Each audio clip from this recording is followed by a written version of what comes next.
launch FanStream Sports. 3, 2, 1. Let's start. Hello, sports fans. Welcome to FanStream Sports. Nothing but pure sports. This is the JP Show. JP, it is so good to hear you back on the air. Stand by. Now, here's JP. Hey, what do you know? We're back in studio. Well, that rhymed. Here we go. And it's football season, baby. Bucks rookies are in the building as we speak. They are in the building. So, as far as I'm concerned, football season has begun. Welcome into the JP Peterson Show. And for the next 7 months, we are in our zone, baby. It's football. It's football. Let's freaking go. Did you already leave the baseball zone that quick? Right? The Rays did that for me 2 weeks ago, bro. They're done. They're toast. What did I say? 87 wins? What'd you say? 102? I said 95. 90, okay. All right. I might be. They might split. They might split us both. I think. Know. How about that? It's awful. It's awful, and it's you know what? And it's boring to watch. It's boring. All these hoops I had to jump through last week when I was out west in Vegas and Albuquerque and traveling. I got some words for Delta and the Orlando airport. You know what? I don't care if it's an extra 30-minute drive for me, 35-minute drive, 40-minute drive, whatever it is. I'm not flying out of MCO again. Ever. Orlando. Orlando. That's Spanish pronunciation, I believe. I believe that is the Spanish, isn't that? Yeah. Just no. Or Tampa Airport is so far superior, but I digress. No, I didn't leave the Rays. They left me. They did.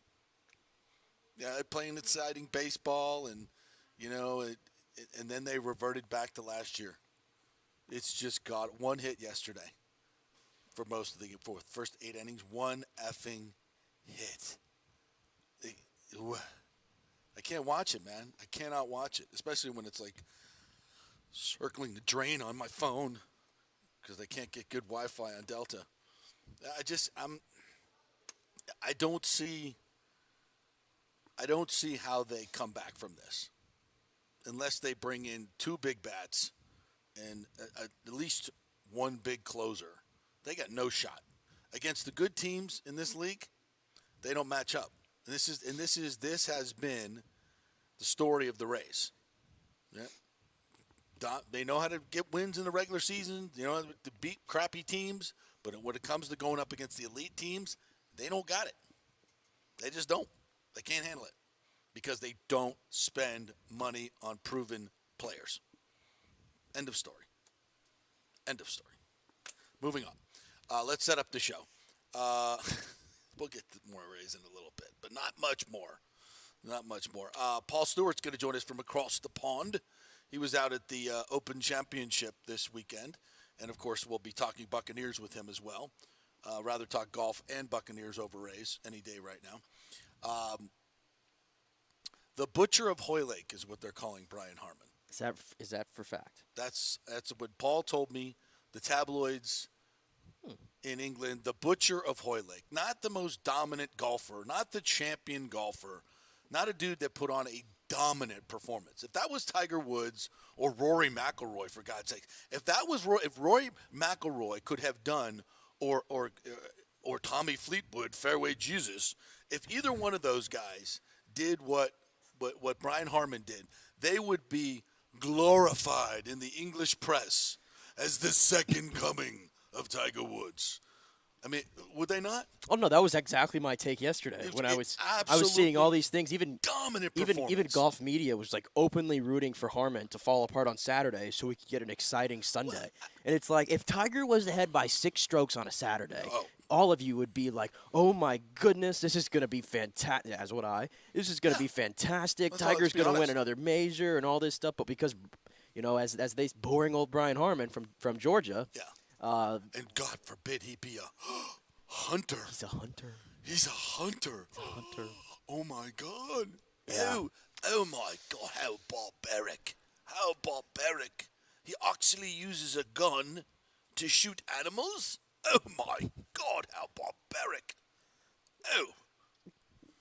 Yeah, actually, that's how most people ate for most of our existence, by the way. Oh, how it's just barbaric. Get me an Impossible Burger right now before I choke on my TV set here. Oh, my God. Please. A good old American Hunter dominates the Open Championship, and they just lose their minds over there. And I'm here to tell you, Paul Stewart will not be defending the English press. He will not be. I can tell you that.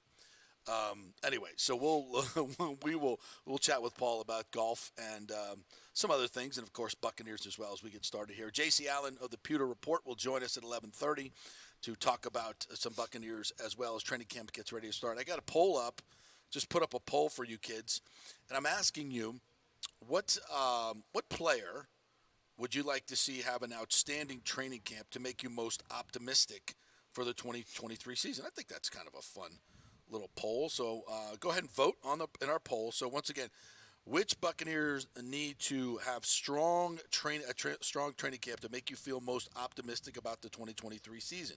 Rashad White, currently getting 19%. Baker Mayfield getting 70%, which I think is kind of the obvious choice, but I think the others are good choices. Kalijah Cansey at 4%, or Devin White at 7%.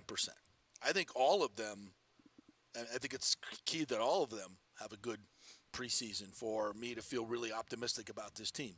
So go ahead and vote, and I don't want to influence your votes in any way. So go ahead and vote right now, and we'll see where we go with this as the morning goes on.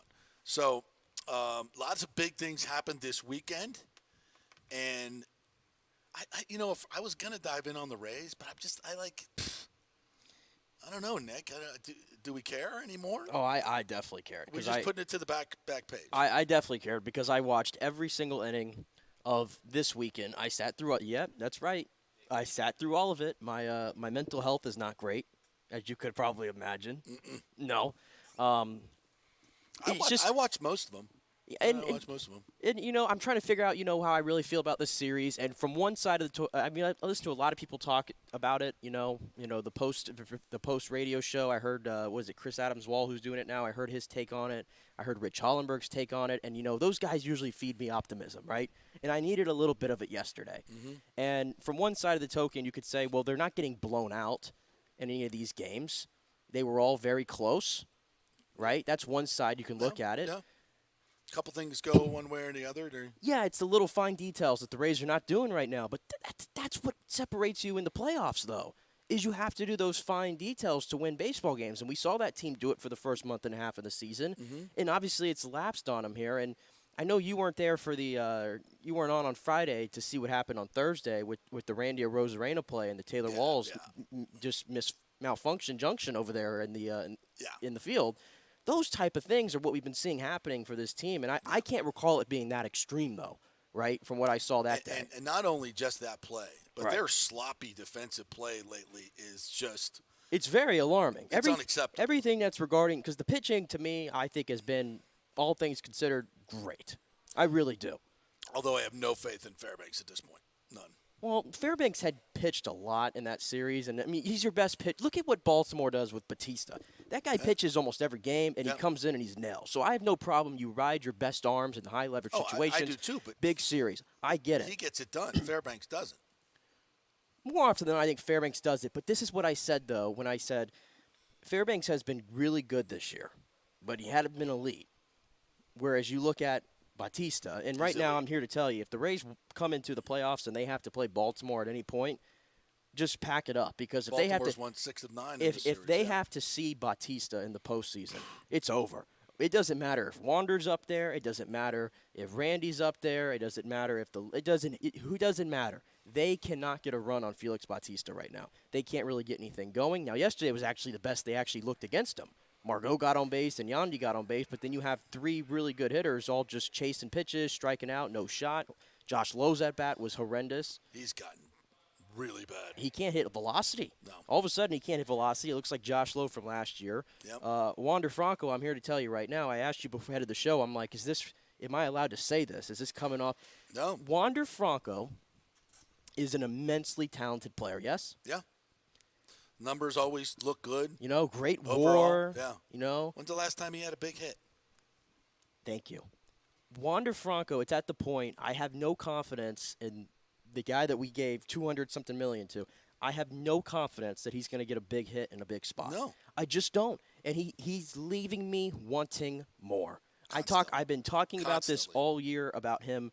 If he's going to be talked about in the Acuñas and the Sotos and even the Ellie De La Cruzes, for crying out loud, those guys are exciting, right? Those guys I want to buy a ticket to the ballpark to see.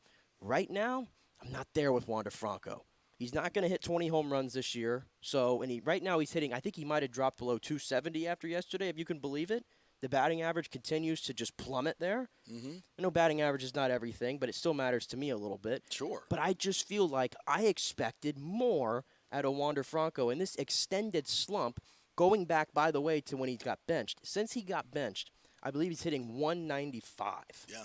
And Randy's hitting like 200 since that time. So for those of you guys who have the friction. For the I know, because you've been on that one, obviously, about this whole run has kind of coincided with that. That's absolutely true. Just putting it out there, those are the numbers. Yep. Those two guys have not been nearly as consistent as they were at the beginning of the year before all this stuff happened. And maybe, you don't know if it's their relationship or maybe they're trying to outdo each other. I mean, Randy just, ever since the home run derby, and maybe before then when he started practicing for the home run derby. Yes. Like when you're practicing for the home run derby. Well, this is what I told you was my concern. It changes your swing. It changes your outlook. And do you see the way he's swinging the bat right now? Ridiculous. I don't even ridiculous. I have no idea. If you're a hitting coach, I don't know how you haven't fixed that by now. Well, this has been coming out of the break. Like these swings, man. I mean, they're long, they're wonky. Like I don't know what he's actually doing there. You don't think they're telling him to cut it down and go back to what you were doing? Or if he'll sit down and watch the video of him hitting in the first 2 months as opposed to what he's doing now, he'd see the dramatic difference. Just brutal. Certainly the other teams see it, and yeah, they're brutal. I mean, he's just he wants to dominate the game, as does Wander Franco want to dominate the game, and neither one of them are playing within themselves anymore. And here I'm at the point, I don't care if anybody wants to spin this at all. Everybody goes through tough. This is the best one. Everybody goes through tough stretches throughout a season. Well, you know what? Again, I'm going to say it, and the number continues to rise. They are 32-35 since a 29-7 start. That is not a 4-14 in July. They're the worst 4-14 in July, League. worst in the American League. That's not a little stretch. That's not a week. No. And then for everybody yesterday, I had to hear this. And again, I appreciate your optimism and all those things, but yesterday was not really my day. I wanted to hear it.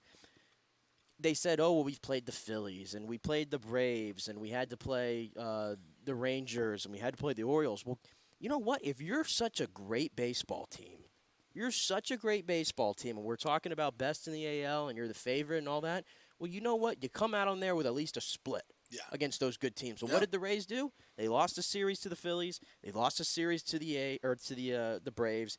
They got swept by the Rangers, and you barely made it out without a sweep against the Orioles. Yeah. And you just went 1-6 this week against the Rangers and the Orioles, the two other best teams in the who you're going to see. That you're going to have to see. You're going to have to beat them. And I don't think you've looked good against them all year. They didn't look like they were competitive against either So one. tell me why I can't be concerned about this team right now. I'm past concerned. I just don't think, unless they make now it's not even a tweak. They need a major change at the trade deadline. Well, you know what? This better be the year, because I keep seeing, I don't know how many more writers I have to see write columns about trade deadlines. Bob Nightingale was the latest one yesterday that said this is the year for the Rays, that they're going to be the biggest player and they're going to make the move. It's going to be more than just a little thing.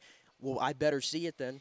I better see it. I feel like Neander's on the phone talking to every one of these writers, telling them what big moves. We're after Ohtani. We're going to make some big moves, blah, blah, blah. Because at this point, you're setting myself up to be very disappointed. I'm not saying that he's throwing out smoke screens, but again, and I'm not saying they're not going to do it, because Eric Neander told me at the event we did for the CEO Council. I said you guys didn't do anything in the offseason, so and it was looking good at that point. This was like a month and a half ago.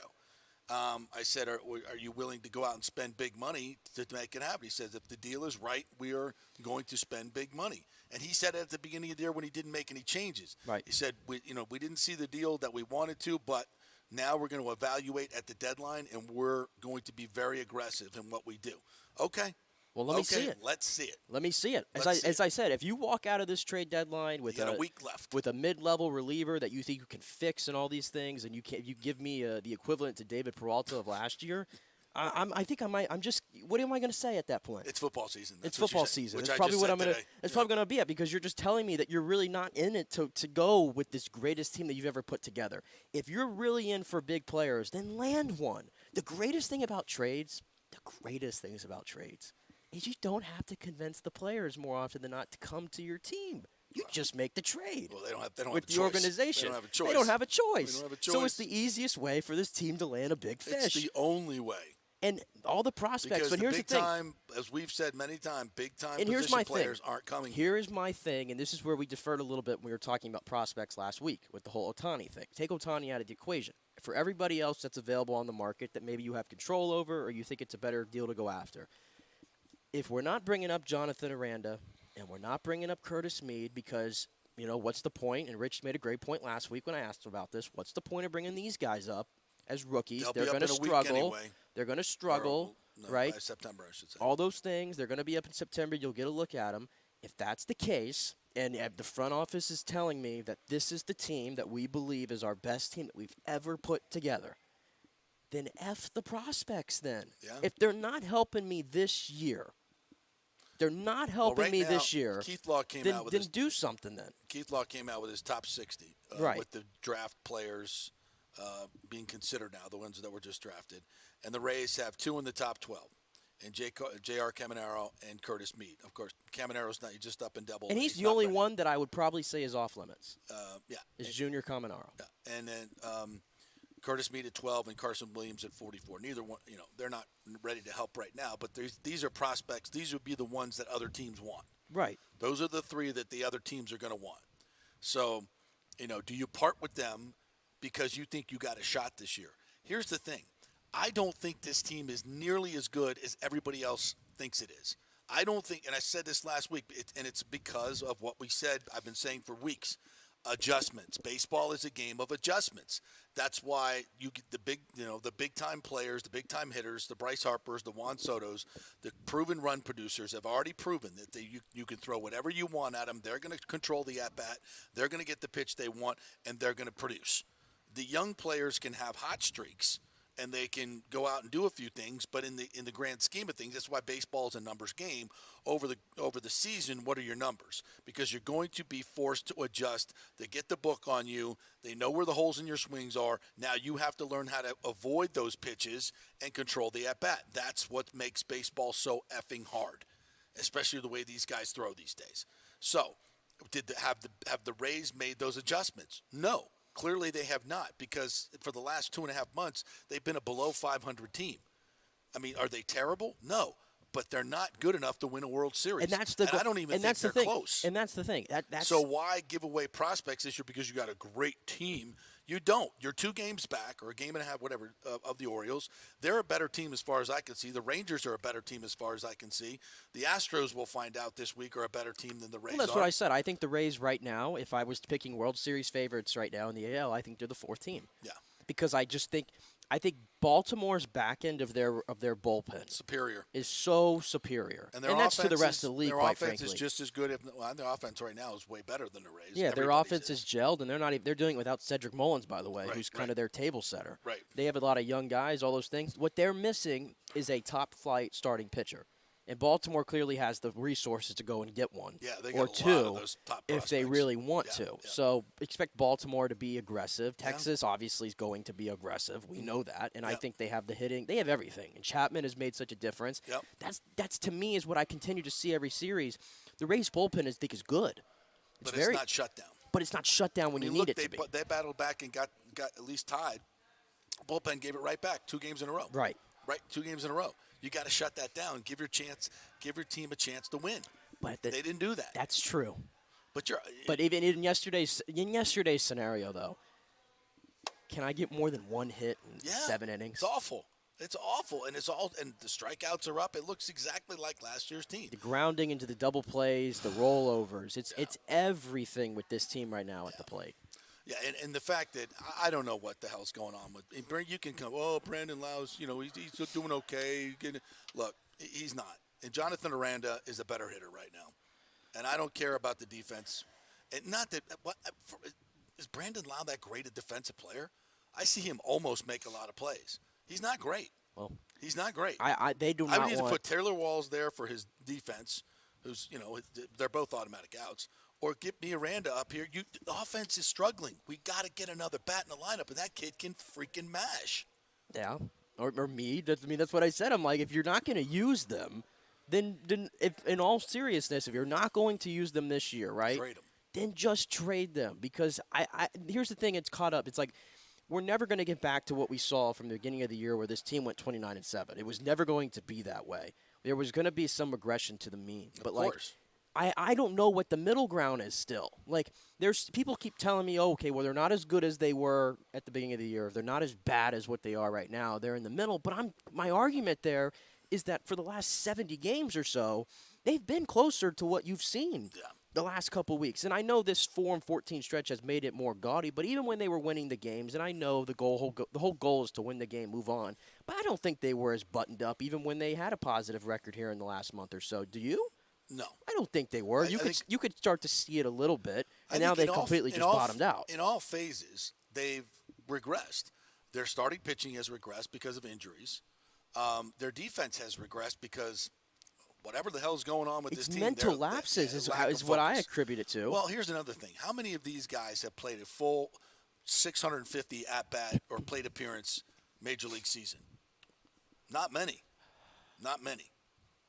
The one guy who has, and I know that off the top of my head, is the guy who continues to produce day in and day out. Yandy Diaz. Right. Nobody else. Most of these guys have either been platoon players or they're young players. Yes. And they're being asked to play, get into their 400s at bat. It's a grind. It's an effing grind. And I think you're seeing guys hit the wall, which kind of, shows me a lack of attention. Arozarena should be better. I mean, that play he made the other night is ridiculously inexcusable. I mean, I said it on the show on Friday. I knew it was Randyland Day, and they weren't going to make any big decisions, but I would have sat him. I would have pulled him out of the game right then and there. And Taylor Walls? He was part of it, yes. Yeah. I probably didn't go harder. I probably didn't go as hard on Taylor Walls as I should have, because I think that's because I expect more out of Randy, to be honest, as one of the better players on this team. Yeah. I probably should expect the same out of Taylor Walls, who's the best defender on this team. Yeah, but Taylor Walls was just as much to blame as Randy was on that play. I saw a couple of Mejia lack of effort blocks as well. I've seen. Well, see, Mejia, though, this is the part that happens with the Rays right now. Mejia starts to get hot a little bit. He's taking playing time away from Bethancourt, and he gets hurt. Yeah. And now it's like you got a catcher crisis. Yeah. And they can't really solve that. Yeah. They're stuck with what they have there. Yeah. Sean Murphy would have looked really good. Yeah, he would have. He would have, and we could have given a better prospect package than the A's could have. I know it for a fact. Well, and that's one of the things. So I look at, we always talk about how great the Rays front office is. They should have got one of those guys that the A's were giving away. They should have got one of them.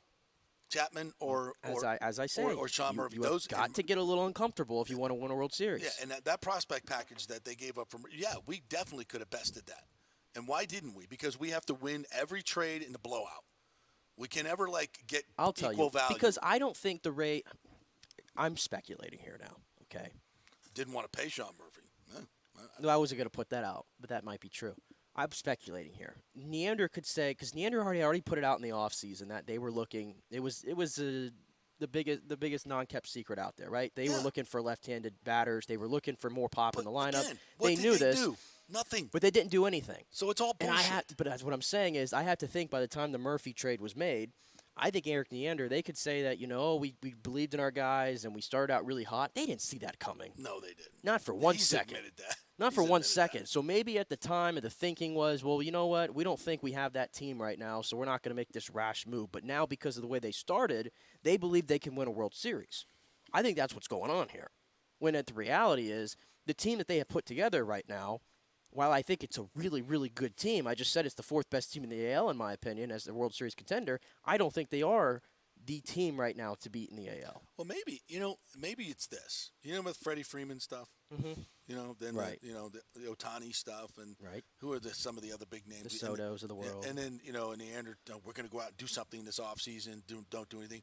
Maybe Stu treats Neander like he treats Mayers. Yeah, we're all in. Sure, let's go. Give me the renderings. Let's see this. Yeah, sure. Well, you got the money. And then when it comes time to pay the piper, he's like, nah, I'm not going to do it. Maybe Neander had all these deals lined up, and then he goes to Stu to approval, and he goes, nah, I don't want to do it. Nah, I don't want to do it. There's some evidence to suggest that's the way Stu operates. And I believe, you know what? When I hear Eric Neander talk and I speak with him face to face, right, I believe that man. Mm-hmm. I believe him. I think he's authentic. Not so much the other guy. So maybe what Eric, and maybe he's talking to all these people about, and then as soon as he gets the deal ready and he goes to approval, the boss goes, nah, I'm not going to do it. Well, correct me if I'm wrong here. If you're an owner of the team, if you're an owner of a team though, let's say in the alternate universe, because I don't think either will end up happening, you acquired a Shohei Ohtani or you acquired a Juan Soto. From an ownership standpoint, having that player around, revenue that is created from that player, as an owner, don't you kind of want that? Because it does put more money into your pocket, and I'd argue it outweighs what you have to pay to go get him. But again, from a monetary standpoint, Stu's business model is, I will take the guaranteed dollar over the 5% risk dollar any day of the week. Because that was my whole point. He won't spend money to make money on a stadium. Because that was my whole point about the whole Ohtani thing. He won't spend money to make money at the box office. Right. He won't spend. He does. That's not the way he operates. He waits till the deal comes to him, and he. And because this was my point though. Because the whole Ohtani thing, real quick. This was my point on that. Ohtani would never sign with the Rays, I think, willingly. Right. No. I don't think that would happen. Never. But the idea that the Rays couldn't make an offer for him, I think there's an offer that any team could make. Oh, there's no question. If they wanted to. There's no question. Oh, absolutely no question. And if there was ever, because it's an investment. Right. And if you're a great businessman, you love to make good investments, and tell me that Shohei Ohtani is not the investment of all investments. No, he's not, because it's short term. I'm talking about if you were to ever make a long-term offer to him. Yeah. That's what I'm saying. Oh, yeah. I would. The Rays have the ability sure they do. to make an offer for him if they wanted to. And they have the ability to pay him. And Stu, Stu would make so much money off of that. Exactly, but he doesn't think that way. Otherwise, he would have already invested in a stadium in Tampa. He will not risk $1 to make $5. He won't.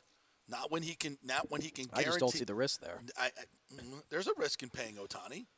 There's a risk of playing everybody, but when it's that guy. No, but it's a lot less risk to pay, Margot $7 million and go, break the bank on Eflin for $40 million, the highest paid free agent. Hey, I don't need that right now. Zach Eflin's a bulldog. Man. I know, but I'm saying but that was a very conservative investment in Zach Eflin. Right. If he doesn't perform, you don't destroy your entire money-making operation. If Shohei Ohtani doesn't perform, he's not going to make his $80, $90, $100 million profit every year. He's only going to make 40 or 50. Mm-hmm. So to him, that's an unreasonable risk to take. See, he would have to sign Shohei Ohtani that's to a contract. What a real owner would do. He would have to sign Shohei. Shohei. That's what a baller would do. Right. Someone who has money other than the ATM he's created here in Tampa Bay for himself. The real ballers don't care about that. Right. Guys like Stu, they grip onto every little dollar because they think it's going to be their last. So, and this is why this team cannot move forward. You could pay Shohei $50 million and not even get to the average payroll of the Major League Baseball teams. I said that. You could pay Shohei Ohtani and not even get to the average payroll of what you're paying and consistently pay every year. Think about that for a second. But that's where we are with this team, and they can afford it. He's got $500 million in his other account. He could pay him cash right now, but they would never do that because it's not about winning. It's about money, and it always has been. And I hate to break that to you guys, but that's the way this team operates. And if they ever win anything, it's going to be everything has to break their way. Everything has to break their way, unfortunately.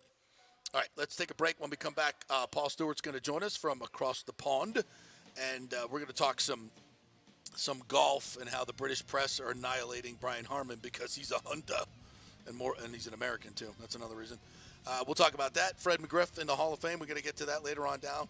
And we're going to talk some Buccaneers with Paul as well, the leading historian on the Buccaneers as far as I'm concerned. All that coming up next year. We're brought to you by the Jeeves Law Group, JEEVESLawgroup.com. Get that personal attention you so richly deserve. You don't go to those big law firms who never call you back. Jeeves Law Firm, JEEVES Law Firm. JPLawGroup.com. Stay with us.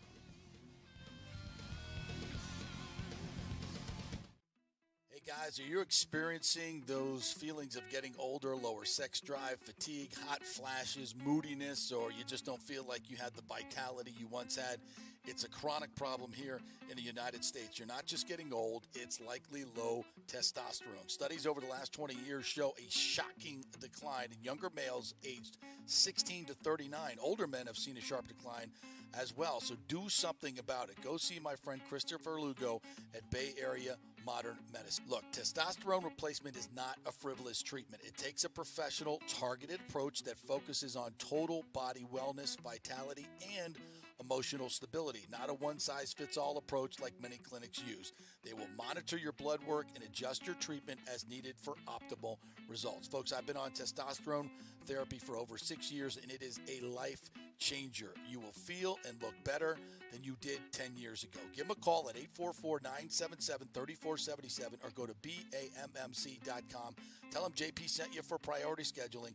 That's 844-977-3477 or BAMMC.com. JP here for the Jeeves Law Group. Have you been injured in an accident, in an auto accident, truck accident, motorcycle accident, at work, or at a place of business? Well, call the Jeeves Law Group and get the personal attention that you deserve. I made the mistake many, many years ago with going with one of the bigger law firms, the national law firms. And let me tell you, getting a call back from those folks was next to impossible. Weeks and weeks would go by, never get a call back. That doesn't happen with the Jeeves Law Group. Personal attention is what they're all about. When you call the Jeeves Law Group, you will be part of the family. They will represent you in a vigorous and aggressive way against the insurance companies. These larger companies will promise bigger settlements, but it's the Jeeves Law Group that will get you the best results. If you're tired of dealing with these bigger law firms, check out the Jeeves Law Group. Go to JeevesLawGroup.com, tell them JP sent you, get a free consultation. It's the Jeeves Law Group. Scott Jeeves has been representing clients in the Tampa Bay area for over 25 years. Give them a call. It's a free call, 727-894-2929, 727-894-2929, or go to JeevesLawGroup.com.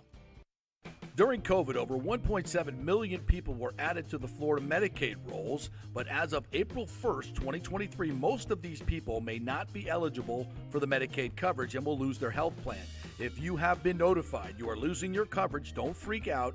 It's very likely you can apply for a federal subsidy under the Affordable Care Act. Just call 877-6244. Our representatives will walk you through the whole process, get some basic information on your income, number of kids, and then they'll find a plan that best fits your needs. In fact, with the new laws, 90% of Americans qualify for reduced or free health care. You can select great plans like Florida Blue, that's my carrier, love them, paying $800 left after making the call. 877-652-0244. Our highly trained professionals know all the intricacies of the new laws. They will do all the work. You save tons of money. So if you're being dropped from Medicaid, fear not. Call 877-652-0244. Get real health insurance, free doctor visits, free blood work, no deductibles. 877-652-0244.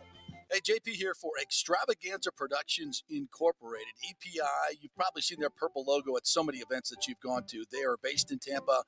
And for over 33 years, they've been creating and producing conferences, meetings, and special events, the biggest to the smallest. Solid reputation of delivering the best audio-visual, sound, lighting, entertainment, video production, and decor on time and on budget. I've worked with them with so many big events. The Warrior Games, which was an Olympic-style event all over Tampa Bay, from McDill to the Convention Center to USF. They did it flawlessly, made it look big and fantastic. I've worked with them on small events as well, large and small meetings and conferences, sporting events, fundraisers. If you got a fundraiser, you don't know the logistical way to pull it off, they'll take care of everything. Entertainment events, branding events, grand openings, so much more. The folks at Extravaganza Productions are the most professional and the best. I've worked with them many times. They are fantastic. You can contact them through extravaganzaproductions.com or call 813-621-4700. Extravaganza Productions, they are awesome. Coming back at you. Now, more with JP on FanStream Sports. It's only just begun. All right, welcome back to the JP Peterson Show, brought to you by Bay Area Modern Medical Center, BAMMC.com. Chris Lugo and his medical team will hook you up over there If you're trying to lose weight, get your testosterone levels up, which many of us men need because they're so depleted. Go to BAMMC.com, get an appointment right there. You can sign up. You don't even need to call anybody and start your journey to better health at Bay Area Modern Medical Center. All right, let's bring in our favorite British, I'm going to say sportsman. I'm going to call you a sportsman. Paul Stewart joining us here from buckpower.com. Also covered the Open Championship this weekend at Hoylake. And I got to tell you, Paul, well, first of all, good morning to you. How are you? A very good morning to you. I need to have a word with you about that British accent you tried to do at the outset. It's outstanding, and you know it. It's outstanding, and you know it. Would you rather me give you my Scottish accent? If I try and do an American accent, I sound like Forrest Gump, so I'm just going to give up now. It's pretty good, though. I like it. I love you, Jenny. Hey, thank you very much. Yeah. So how are you, my friend? How was Hoylake? How was Royal Liverpool this weekend? It looked a little wet yesterday. Yeah, I'm very glad I came back yesterday to play in a competition at my own club down here in the southwest of England. It was a very good Open. Unfortunately, because of the runaway leader and the weather yesterday, it turned into a bit of a damp squib in more ways than one. But again, I think a true champion was found. And there were enough stories that we can talk about. But yeah, it was a great Open. Of course, I'm glad you called it the Open and not the British Open. But you and I have had that discussion many times over the years, JP. Now the Open Championship. So you told me that the tabloid called Brian Harman the butcher of Hoylake. You have to say it that way. For what reason would they be so down? Now, because let's be honest, if Rory McIlroy or fairway Jesus Tommy Fleetwood would have lapped the field as Brian Harman did, and every time he wobbled just a little bit would come back and stripe another fairway, hit another green, drop another long putt, they would be celebrating this as the greatest win in Open history. But since he's an American, he's a diminutive Yankee, and he has the audacity to shoot a living animal with a gun as a hunter. Oh, my God, he's the butcher of Hoylake. What the hell is going on over there? Yeah, so what happened, it was a press conference on Saturday night after third round, and Harman has played brilliantly. He got up and down from everywhere on Friday. He got up and down from the rough, from the bunkers, from the Cavern Club in Liverpool. He got up and down, and it was a great round. He then went out on the Saturday, played a superb leaders round and maintained his lead. Now, he came into the press conference, and someone asked him quite innocently, okay, we don't know much about you. What do you like doing? He said he liked hunting. Fair enough. But he went a bit over the top with some of the things he said about, oh, yeah, I did this when I was 8 years old and I did that. And that's what the press picked up on. So when it came to yesterday, you've got to understand the British fans wanted Fleetwood or McIlroy to win. They wanted a close competition, but they're going to root for their home favourites, which they always would do. If you go to Wimbledon tennis, if you go to Wimbledon tennis and you're playing Andy Murray, you know the crowd's going to be 100% against you. That's how it goes. That was fine. But because he made those quotes, a couple of the tabloids looking for a story enhanced it with a headline like the Butcher of Hoylake. And then there were and it was just a handful of people, that was all, started calling out things about him on the tee, which golf fans do. It would be the same as if a British golfer came to the Augusta or came to the US Open and made a comment about the First Amendment and said, I think the fact that you guys all carry guns is stupid. It's going to offend some people, and he's going to hear it from the gallery the following day. And that is what happened to Harman. He was just a little naive with what he said, and because they needed a story, they picked up on it, and that's what happened. That's all it is. It's a storm in a teacup. That's very well put. I think that's fair to say. Colin Montgomery used to get it from American fans, but because of his brutish attitude, though, he was just always such a downer, and it's just crying, and we just it was bad. So I get that, but so the butcher thing was more about his Second Amendment, by the way, the right to bear arms, the guns, and not necessarily hunting itself. So it's a gun thing. Yeah, that's all it was. And believe me, I've had enough run-ins with Montgomery, and he's as unpopular with the British press as he is with the American press. There's no love for Colin Montgomery at all. But But yeah, just to say that story about that, they were looking for something to write about, because the whole story coming in was Rory McIlroy won the Scottish Open, was playing brilliantly, and he did play really well over the weekend. It was just a case of Harman played superbly for 36 holes, and it became a non-story. And when you've got a non-story on the course, as a journalist, and you know this, you've got to look for a story off the course, and that's what happens. Okay. So let's talk a little bit about his performance. And listen, I'm not going to sit here and pretend to say, that was the most exciting Open, because he took all the drama out of it. But what I am going to focus on is how he played, because you look at some of the best players in the world, and what this course was a handful. You look at some of the best players, they couldn't even break par. And that's with somewhat benign conditions the first few days, right? So for Brian Harman to come out there and do what he did yesterday, especially with all the pressure on him yesterday, and he bobbled on Saturday and Sunday, and I think we all went, "Oh, here he comes, here he comes." But as soon as he did that, he striped another fairway, got up and down on 3, I think, which was a really big one for him yesterday. Yeah. I just thought his resilience under pressure, and for a guy who is, flat out admitted he gets into his own head. And I also loved it on Saturday. If you saw the post interview, I'm sure you did, where Kara asked him about his putting, and he said, "I'm not going to tell you," because he didn't want it to get out there and have people start chirping about what he changed in his putting, which was great. That's smart. Don't give him any fodder, right? And was like, and then he said, "I'm going to turn off my phone. I'm going to read a book." And I was like, wow, that's and to me, that's really, really helped him, because he seemed so laser focused and never got out of the moment, played every shot by shot. And to me, that was just an absolutely brilliant performance. Yeah, and it was interesting that the top 3 players who finished, so you had Harman 6 shots clear of Seb Straka and Tom Kim. All 3 of those rank in the top 20 on the PGA Tour for driving accuracy. So then you had the likes of the Rahms, the McIlroys, and the Hovlands behind, who are the bombers, who try and go everywhere, who try and carry all the trouble, and they found themselves getting into trouble. So that was the reason. Because Harman and the other 2 were putting it in play, even if it was a long way back, they were just, okay, 200 yards out, get it on the green somewhere. If your 30-foot putting game is good, which is what it is, it's not banging in close and hold from 5 foot. That is not how you win a links event over here. And that's what he did. Now, Rahm had a superb round on the Saturday at 63. He made 4 20-footers and 4 10-footers. He made everything he looked at, and there was no way in the world he was ever going to do that again. So that was why I think, if you took Harman out of the equation, you'd have had a fantastically close Open with 8 or 10 players involved. What it was is you simply had a player who played really well over that weekend. He got it.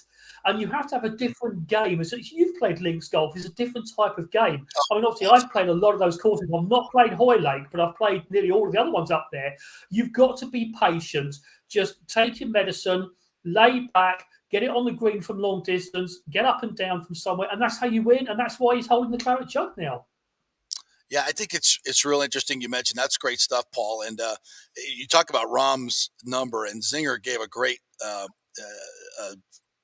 data fact where he said guys that shoot 63 or 64 follow it up with an average score of 71 the next day. And that's exactly what Rahm shot, 71. It's hard to follow up those great rounds because you're just not going to make all the putts that you made during the great rounds. That's always the difference in a great round. You hold 4 or 5 long putts. That makes all the difference in the world. It's just not going to happen. And I think all this debate about distance in the golf ball, well, you see, if you penalize people for missing the fairway, it changes everything. And that's what these links courses do. I mean, even if you have, in the PGA Tour, even if you have long rough, it's consistent rough and they know what they're going to get. Here, over there, you hit it in the wispy stuff. You have no idea what you're going to get. And more times than not, you can't hit the green. Whereas at the PGA Tour, it doesn't matter how much you're in the rough, you're going to be able to move it far enough up that you usually hit a green. So I like that part of links golf because I think it does reward a different type of player. And if you go in a bunker on a links course, my God, you go in a bunker because you've got it. All you're doing is pitching it out. I mean, I've been in the road hole bunker St Andrews. That's above your head. And you're hitting a full swing with a 64-degree lob wedge to get it out. And so you found without bounds on the other side. Yeah. Yeah, it's a different type of game. Whereas, in the US, it's a case of, they're getting up and down 80% of the time from greenside. You're not doing that on a links course. So, Exactly. it is. Hoylake is one of the more well-known courses like your Carnousties or your St Andrews. Next year, they go to Royal Troon, which is another great course. But that's where Todd Hamilton won it 20 years ago. And everyone goes, who? Todd Hamilton came from nowhere, played a really sensible, similar game to Harman, and he won his one and only major. And that's sometimes what you have to do. So you do get some surprising winners. But we had Wyndham Clark won the US Open. They're not big names, but they're what you call second-tier players on the US Tour. Guys ranked between 20 to 30 to 40 in the standings, not the big names, where you can talk about Rory didn't get another major, Rahm didn't win, X-player Y didn't win. You got a true champion, and that's why I say he was named the champion golfer, as he's announced on the ceremony afterwards. All right, Paul, great stuff on that. Let's transition here to the Buccaneers, and I'll just throw it out to you as training camp begins today. Really, the rookies have reported. Obviously, they'll get on the field on Wednesday. Just your overall thoughts. We're doing a poll here today on which Buccaneer player you'd like to see have a good camp to make you most optimistic about the season. Kyle Rashad Trask. But you're joking, right? Kyle Trask. All right, go ahead. Kyle Trask, go ahead. Who do you No, I'm just kidding. That's what I put on the thing. To me, it must be getting near training camp because I'm looking at booking my next trip back over the Atlantic, probably in November for the Tennessee game. I'm not going to be able to make it for the throwback game. So, yeah, at the moment, like you said, it's still baseball season. Even though you guys have jumped off the ship and are, waving to the training camp already on the baseball front.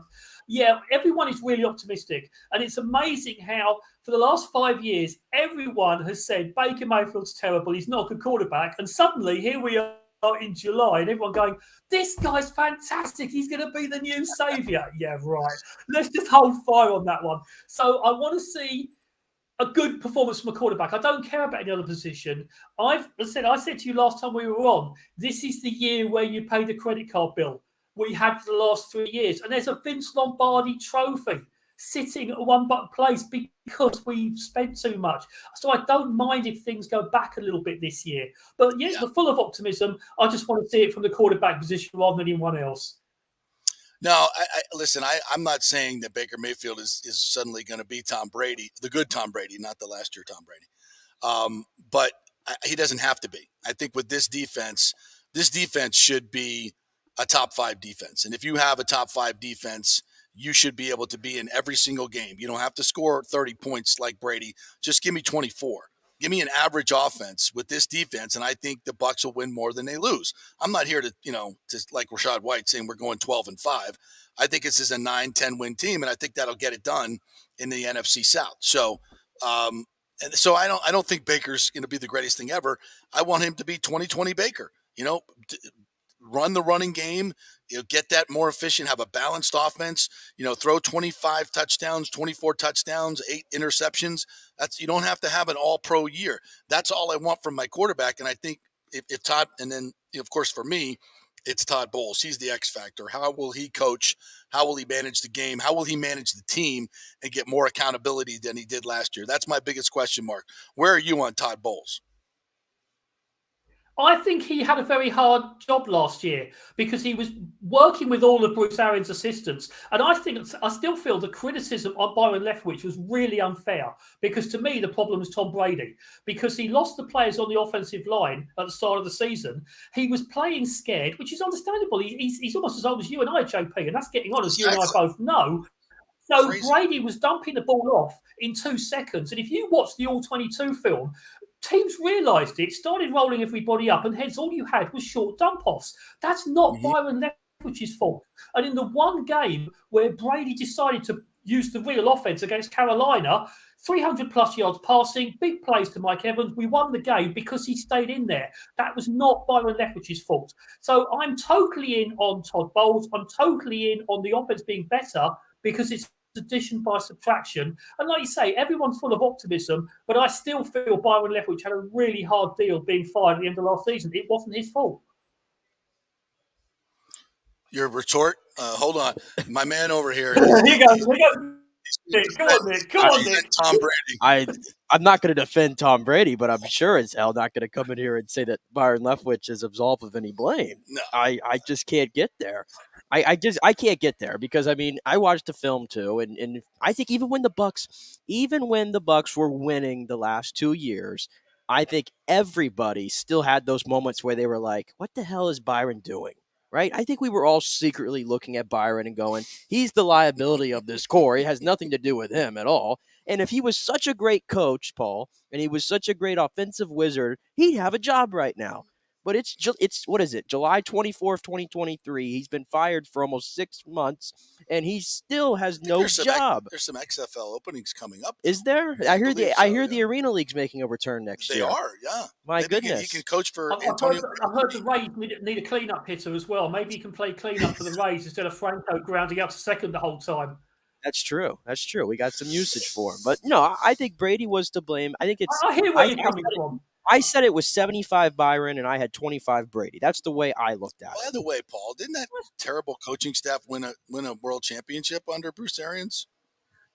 Quite right. And saying, didn't Byron Leftwich? Wasn't he the offensive coordinator behind that team? This is the thing. I mean, Nick, I've commentated on the NFL for before you were born. I was doing this, and the one thing you always do is you any offensive coordinator who, if you call a draw play on 3rd and 10 and it works, you're the greatest offensive coordinator ever. Right. If you don't get it, everyone, you're a moron because you called a draw play. Hindsight is everything. So I've got no problem with it. It's what keeps us in the business. I know that. It's just I could think damn it, I hate this conversation because I'm going through all the plays in my head that I wanted to erase from my memory forever. Whether it's the Pittsburgh game and he's running to the side where it's Gedeke and Donovan Smith against Cam Hayward.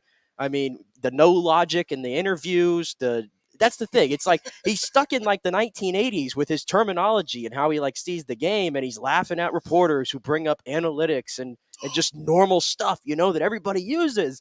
And that's what I was just like, this guy doesn't have it. And I think that's out on him now, and that's why he doesn't have any job. Not even like an assistant, like a quality control, something that we just have to put a title on to get you in the building. Nothing. That's because he's getting paid to be on the side. He's getting paid to play golf. Just out of interest, I mean, you're trying to erase plays from 1 year from your memory. I've got 40 years of Buccaneer history built up. Right. Believe me, I've seen way more bad games. I know that. I'm a third of the way there. I got 15 years. I've been studying the Lehman Bennett films from 85 and 86, and believe me, it'll never get any worse than that. I will say, Paul, you are doing a good job of bringing up the good plays because I've been following along. You got the top 100 list going on right now, the top 100 Bucks, which I'm not sure what number. Are you in right around the 60s and the 50s, right? We just got to number 55. A current Buck, Ryan Jensen, was there. Yesterday we had Dwight Smith, who made it because he did have a couple of touchdowns in the Super Bowl, which gets you straight into the top 100. So, yeah, we've got some big names coming up. We've gone right through the complete history. Players from 76 to 2023. People are loving it. I've had former players bribing me, saying if I can put them in the countdown, I'll get you 3 rounds of golf. It's been fantastic. That's one way to get free golf. I won't mention Bob Hugo's name on air, but it was him. Paul Stewart joining us for BuckPower.com.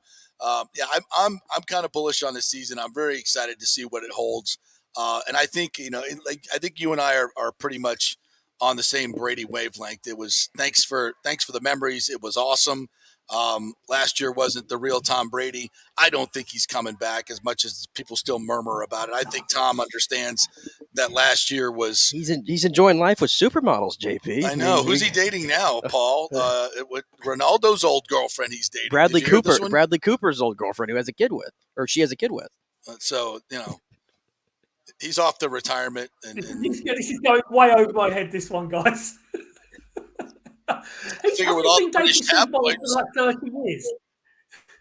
I figure with all the British tabloids, you'd be up on who Tom Brady's dating. I mean, that's all they talk about. Yeah, but like you said, I don't defend the British tabloids, JP. You said that in the open. I've got no time for them. You know that. I've done that in my career. I'm way past that now. Yeah. All right, partner. Well, always fun to have you on. What else is going on at BuckPower.com that people can get involved in? Well, I'm just doing that countdown. We're going to do some podcasts where we look back at past games in Buccaneer history. And I'm going to have a very well-known Buccaneer offensive lineman from the 80s joining me to do that one. We're going to take a game from the mid-80s and tell the story of the game and what happened and why it was such a moment in Buck history. Every week going into the season, I'll have video reviews of all those previous games. So when the Bucks take on the Vikings, I'll have clips of all the Bucks-Vikings games from past history. So I'll be doing that. I'll still be watching every Rays game because I watch it the morning after. I've got my big screen TV here so I can sit and watch it in the morning. So I'll stay with the faith. I don't, like you said, they're not as good as they were to start with. They're not as bad as they are now. I'll stick with them. And yeah, looking forward to, say, my trip over to the Atlantic. Come and see you guys. And hopefully you can give me a couple of shots on the course, JP, or will it be the other way around? Well, you'll be giving me shots, no doubt about it. I'll take you out to my club, Palmacia. Have you played Palmacia yet? No, that sounds like a deal. Okay, we'll have that one. We'll negotiate the shots over the next few months. It's a treat, no doubt. Little 1919 has a little Donald Ross in it. Very tough course, very tough course. It's the toughest, shortest course you'll ever play, my friend. So bring your short game. That's where it's all. Well, I'm heading off for a game at my own club. Our club is 126 years old, my local club. So, yeah, we've got the history over here, as you know, JP. That's very nicely done. All right, partner. Hopefully you'll reciprocate and let me play at your club when I come over there. That'll be fun. Thanks, partner. So, yeah, keep up the great work, guys, and speak to you soon. All right, buckpower.com. Check out the website and follow Paul at BuckPowerC on Twitter. Always fun to chat with him. All right, we'll take a quick break, and when we come back, we got lots to get to. Big story at one of my alma maters, FAMU. Big story there. We're going to talk about that today, yeah. We'll talk some more Rays baseball and the biggest event of the weekend. You will hear the crescendo of the event when we come back. What could that be? Stay with us. We're brought to you by Bay Area Modern Medical Center in our first hour. If you're looking to lose weight, get your testosterone levels right, get a new primary care physician, as I have done with Chris Lugo, who takes a modern approach, not the old Western medicine, here's a pill to mask your symptoms. They dig deep and find out what's going on and fix the problem. So go to Bay Area Modern Medical Center, BAMMC.com, to get your appointment now. Back in 3. Stay with us.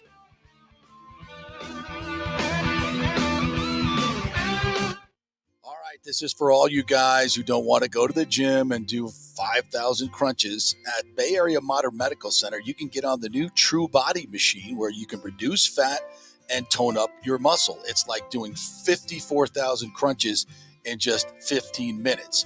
Define your body as you see fit. True Body offers personalized muscle stimulation that delivers the equivalent of those 54,000 crunches in just 15 minutes. Just get in touch with them at Bay Area Modern Medical Center, BAMMC.com. Chris Lugo and the team over there will set you up on True Body and get amazing results. Non-invasive with comfortable and little to no pain and zero downtime. You can isolate and target those areas that you want to improve and treat multiple areas simultaneously. It's an amazing machine, so check it out at Bay Area Modern Medical Center, BAMMC.com.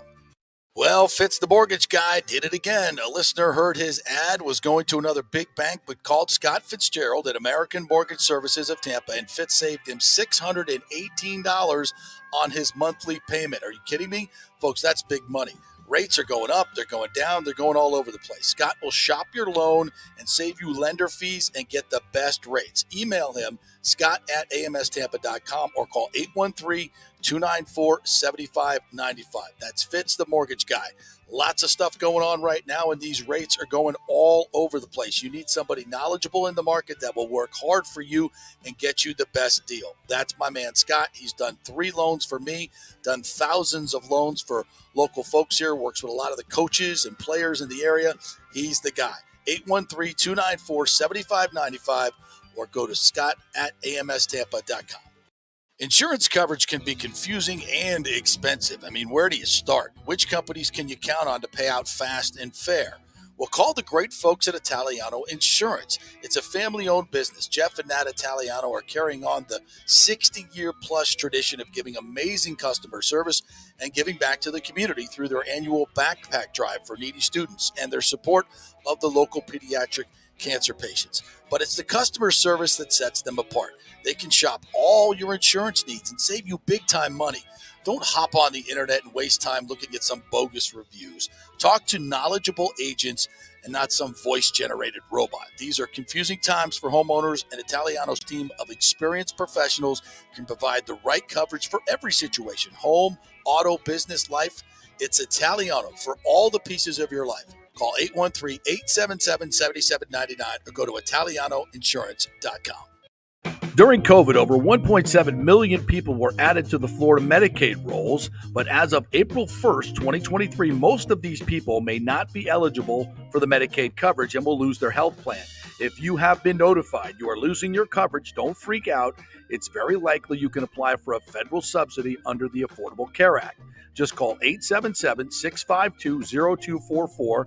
Our representatives will walk you through the whole process, get some basic information on your income, number of kids, and then they'll find a plan that best fits your needs. In fact, with the new laws, 90% of Americans qualify for reduced or free health care. You can select great plans like Florida Blue. That's my carrier. Love them.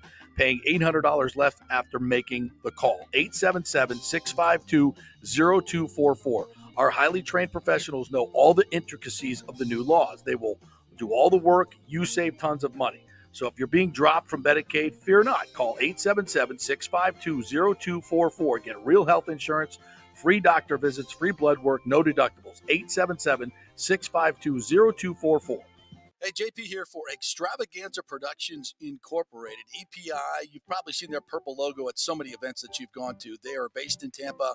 And for over 33 years, they've been creating and producing conferences, meetings, and special events, the biggest to the smallest. Solid reputation of delivering the best audio-visual, sound, lighting, entertainment, video production, and decor on time and on budget. I've worked with them with so many big events.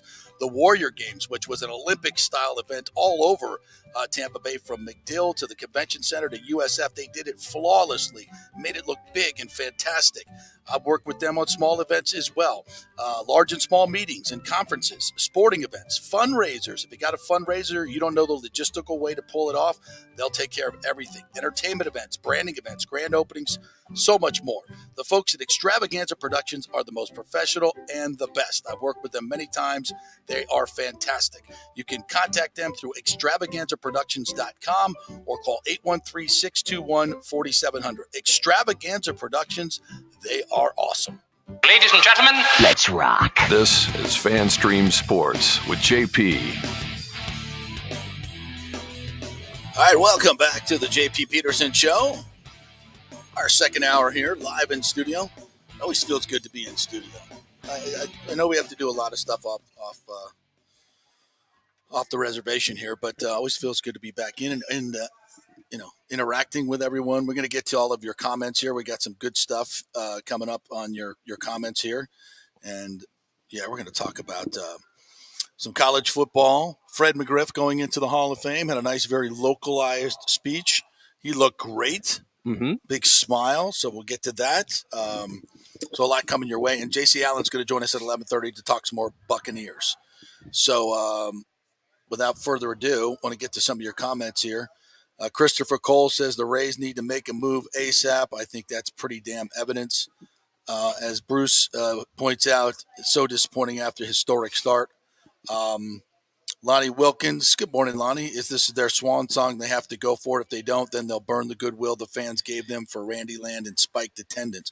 That's an interesting I agree with them. I would absolutely. That's part of why they have to go for it. You've engaged the fan base. Yes, you've done so right by the fans this year, unlike any other year.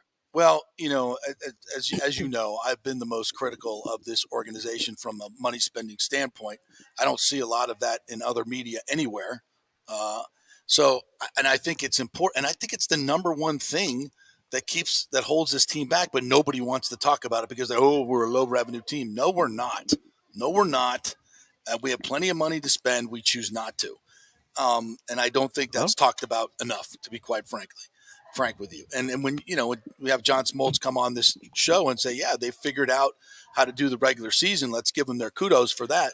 But they're not going to get over the hump, or it's going to be tough. He say absolutely. All I'm saying is, if they somehow, and they've already squandered the division lead, it's 2 games back from Baltimore now, I believe. If this continues and they do not win the division this year, I don't know if the word disappointment covers it. I really don't. The fact that they would have to play if this team has to play a wild card series, given what we saw through the first 40 games, that's incredibly, again, I don't think disappointing does the word for it. That's a collapse. I know, credit to Baltimore, they've stayed in it and they kept it to like 6.5, but still, man. And what if this team doesn't make a big move at the deadline? What if it doesn't acquire a big player, a big bopper, where you're going to have some expenditure of money? Because that's what we've been promised. We were promised that in the offseason. We were promised it at the beginning of the season. And if there's no deals made, I'm just going to sit here and reiterate the same damn thing.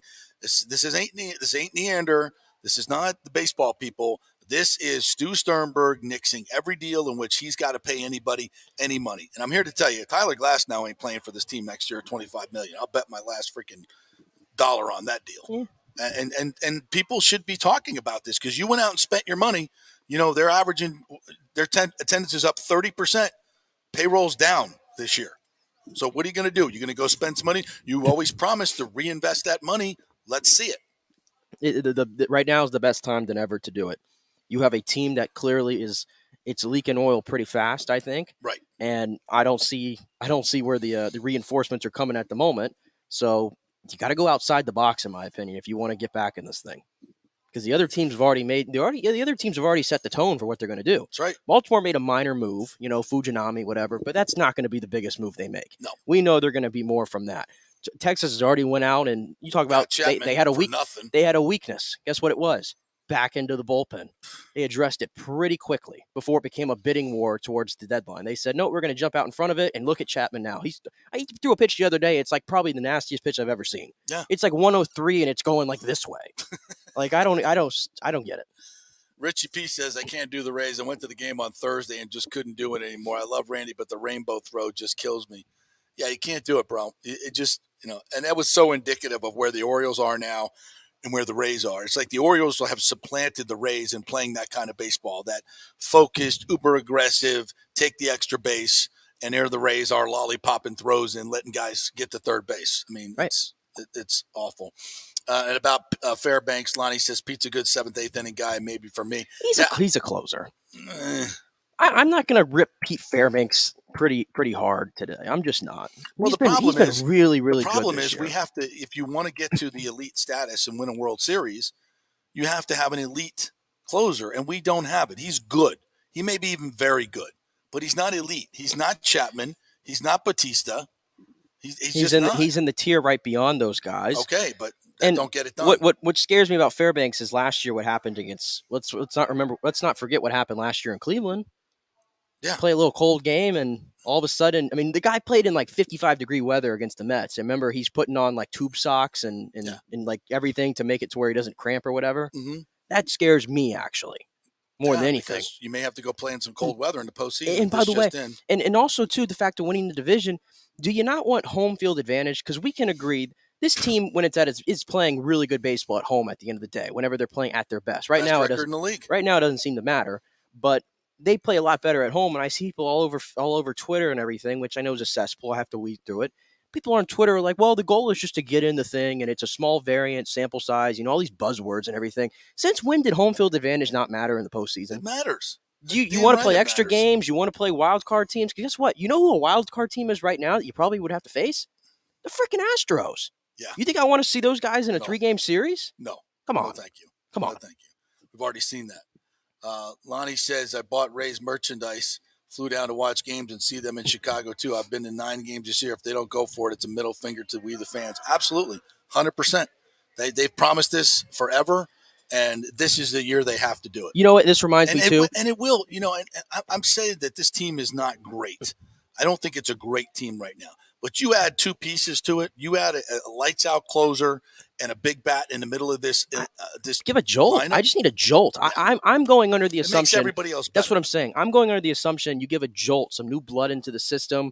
Some guy that comes in and is I think it would help everybody else. Is my whole like kind of assumption. Well, it's not only an emotional help.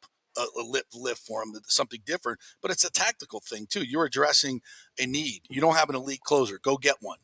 And that moves Fairbanks to the 8th. I mean, I'd love to see Josh Hader. I had no problem with that. Right, and then that moves Fairbanks to the 8th, where I think that's where he is. Or is there? I'd have to go look at the roster, but like the Mets are one of those teams that I have to venture to say are trying to sell off assets. I would think at some point, right? So yeah, and then you put a big bopper in the middle of the lineup. Suddenly, Wander's seeing more fastballs. And other guys around him are seeing better pitches that they don't have to chase. Yeah, and I know I keep saying it makes everybody better. And I know I said last week I thought maybe we were going to have a Brandon Lau hot streak coming, but he's done, dude. Boy, do I want to have to continue to hope for that, that it's going to happen. And he at some came point. Up in some big spots yesterday and got nothing done but hit into double plays. Or no, he legged them out. He legged them out. I gave him credit for that. Yeah, but no good. JP 8920. Hey, we love that. We're going to trade for Jordan Lupo. Hey, he had the biggest hit in that postseason for the Rays. They brought him in to face left-hander, right? That's what he did. That was crazy. Team at times plays with an air of arrogance and cockiness that has led to crappy play. See Randy's throw and Wander attempting a steal when not needed. Yeah, no, I agree. The Wander and Randy thing, too, it seems like they're trying to outdo each other. Instead of being teammates, they're trying to, I want the star. Like Randy's getting too much attention. I'm going to go steal a base when I don't need to. Or I'm going to swing for the fences so I get the Wander contract. There doesn't seem to be the chemistry on this team that they had early on. And again, this slump coincides with when Wander was having his behavioral issues. Thomas says, how can the Rays homers vanish? It's weird, but, Jose Siri has 20 home runs to lead this team. He does. Jose Siri. What is that all about? I mean, is that a good thing that Jose Siri leads his team in homers, given who else is in this lineup? No, it's not a good thing. It speaks to... I love it. Don't get me wrong, but... Yeah. T. Knowles says, morning, T. Knowles. It's fun. It's training camp week. Or what are your thoughts on players that will surprise or disappoint? Will White show up? Will the running game show up? Will Gage be a factor this year? I think the running game is going to be vastly improved this year. I think that's one of the biggest things, and that's going to help the defense. It's going to help the quarterback. It's going to help everybody. So I think the running game will be vastly improved. I think Rashad White's going to have a hell of a year. I think the edge, you just mentioned it, the edge rusher is a big deal. My goodness, you like man. the picture of Yaya Diaby wearing the big zero? I'm just going off pictures right now, but Yaya Diaby wearing that zero, I had this discussion last week. We were talking about numbers. It's sometimes an aesthetic thing for me, and I like the numbers. He looks like Khalil Mack. He just looks like he's going to F some you-know-what up. Yeah. He's going to get in there. He's jacked as could be. JTS, you said JTS got bigger, but I can't imagine he don't look like that. He don't look like that. I think that dude's going to be breathing down JTS's neck this season. He is. In my opinion. That's a good thing, by the way. You need competition. Hopefully JTS rises to the equation. Canty look good himself as well. So, yeah, I love all those things. I think the Bucs need to have these rookies play well. I think Cansey's got to be an impact player on this defense, and I think he will be. I think they need Yaya Diaby to be an impact player. They need Cody Mock to be an impact player and be a really good athletic pulling guard. I hope he wins the competition. That'll be a good sign if he wins that competition. Yeah. And this Matt Filer deal, throwing him in at left guard just because he's big, I'm not a big fan of that. I hope there's some competition at left guard as well. You know how we feel about Nick Leverett, Yeah, we're Nick Leverett fans. So, to answer his other questions, real quick, go back to that comment because there was some multiple questions in there. Will Devin White show up? I believe he will, because he'll start losing money if he doesn't. He's been in all these photo shoots and everything for the jerseys and all. I think he'll be there. I think he'll be there, and I think that tells me. The photo shoots and all these other things, that tells me that he's kind of made peace with the fact that he's going to be here and be the best that he can be. I know Derek Brooks and some others have talked to him about, listen, man, by the way, $11.7 million that he's making, that ain't chump change. No, it's not. That ain't chump change. He's one of the highest paid linebackers in the league. Go out and prove it. Yeah. I think he's overpaid at 11.7 and he wants 20. Well, prove me wrong, bro. Prove me wrong. Yep. I'll be the happiest person in the building. His last question, will Russell Gage be a factor this year? I mean, I keep saying it. I mean, he got hurt again during, OTAs, I think, in camp and all that, and we don't know what happened there. But I think Trey Palmer will surpass him. Man, I keep seeing all these clips from last year's practice before he had the injury and go back to his time in Atlanta. No, I was watching that him dude in training camp. Dude in the slot, man, he's really shifty. I told you last year the numbers that he got open at a higher rate than anybody else on this team, and for whatever reason, he just didn't get the ball. The chemistry wasn't there with Brady, whatever it is. I think there's more out of Russell Gage. I do. If he can stay on the field and not have any hamstring issues is the big one. He's got to come in fully healthy. I think he will be a contributor for the Bucs this year. But also Trey Palmer, he's going to be breathing down his neck as well. Thomas Casper says Bowles does not have and cannot acquire the charisma of Arians. But how much does that matter in the grand scheme? I don't care about the charisma. I just care about the accountability. And Todd has to find a way to reach these guys on a different level because they just, and they all love him and they talk about how much you love him, but then start paying attention to your assignments and make your coach look good. Stop being knuckleheads out there. Because you're making your coach look really bad. That's right. But I do think the players have realized that last year was a total failure. I think they would obviously tell you that. And the way these guys talk, I've listened to all these interviews these guys have given. Rashad White spoke to Kevin O'Donnell last week and said, hey, we're going to go 12-5. Tristan Wirfs said the same thing, 12-5. Now, I don't think they're that great, but I love the confidence this team, the Carlton Davises of the world. They're hearing everything everybody's saying about them right now. Yeah, that's why I think the defense is going to be good. Yep. I think the defense is going to be really good, and the offense just needs to be average. And but again, who's managing the team?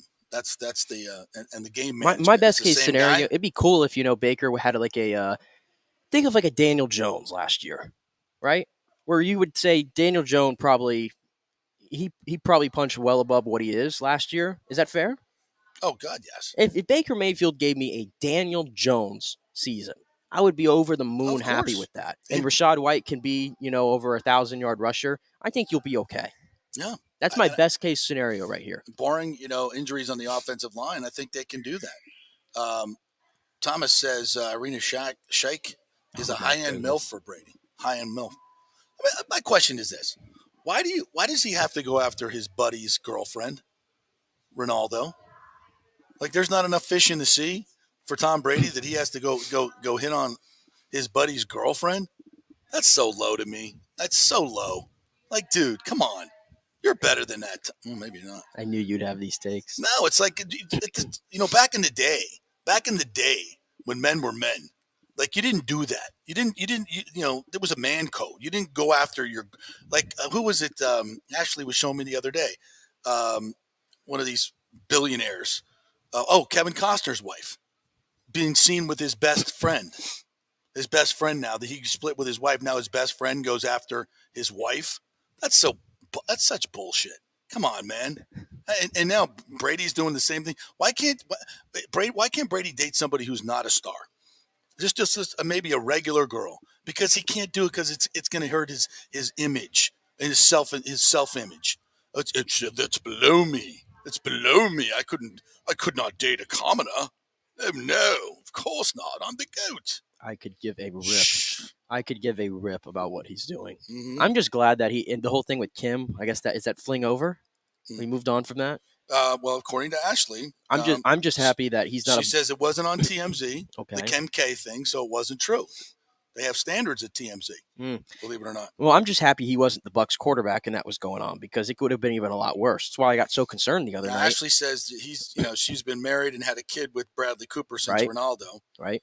So I bet Bradley Cooper and Brady are buddies too. I have no idea. That's a world I do not keep up with.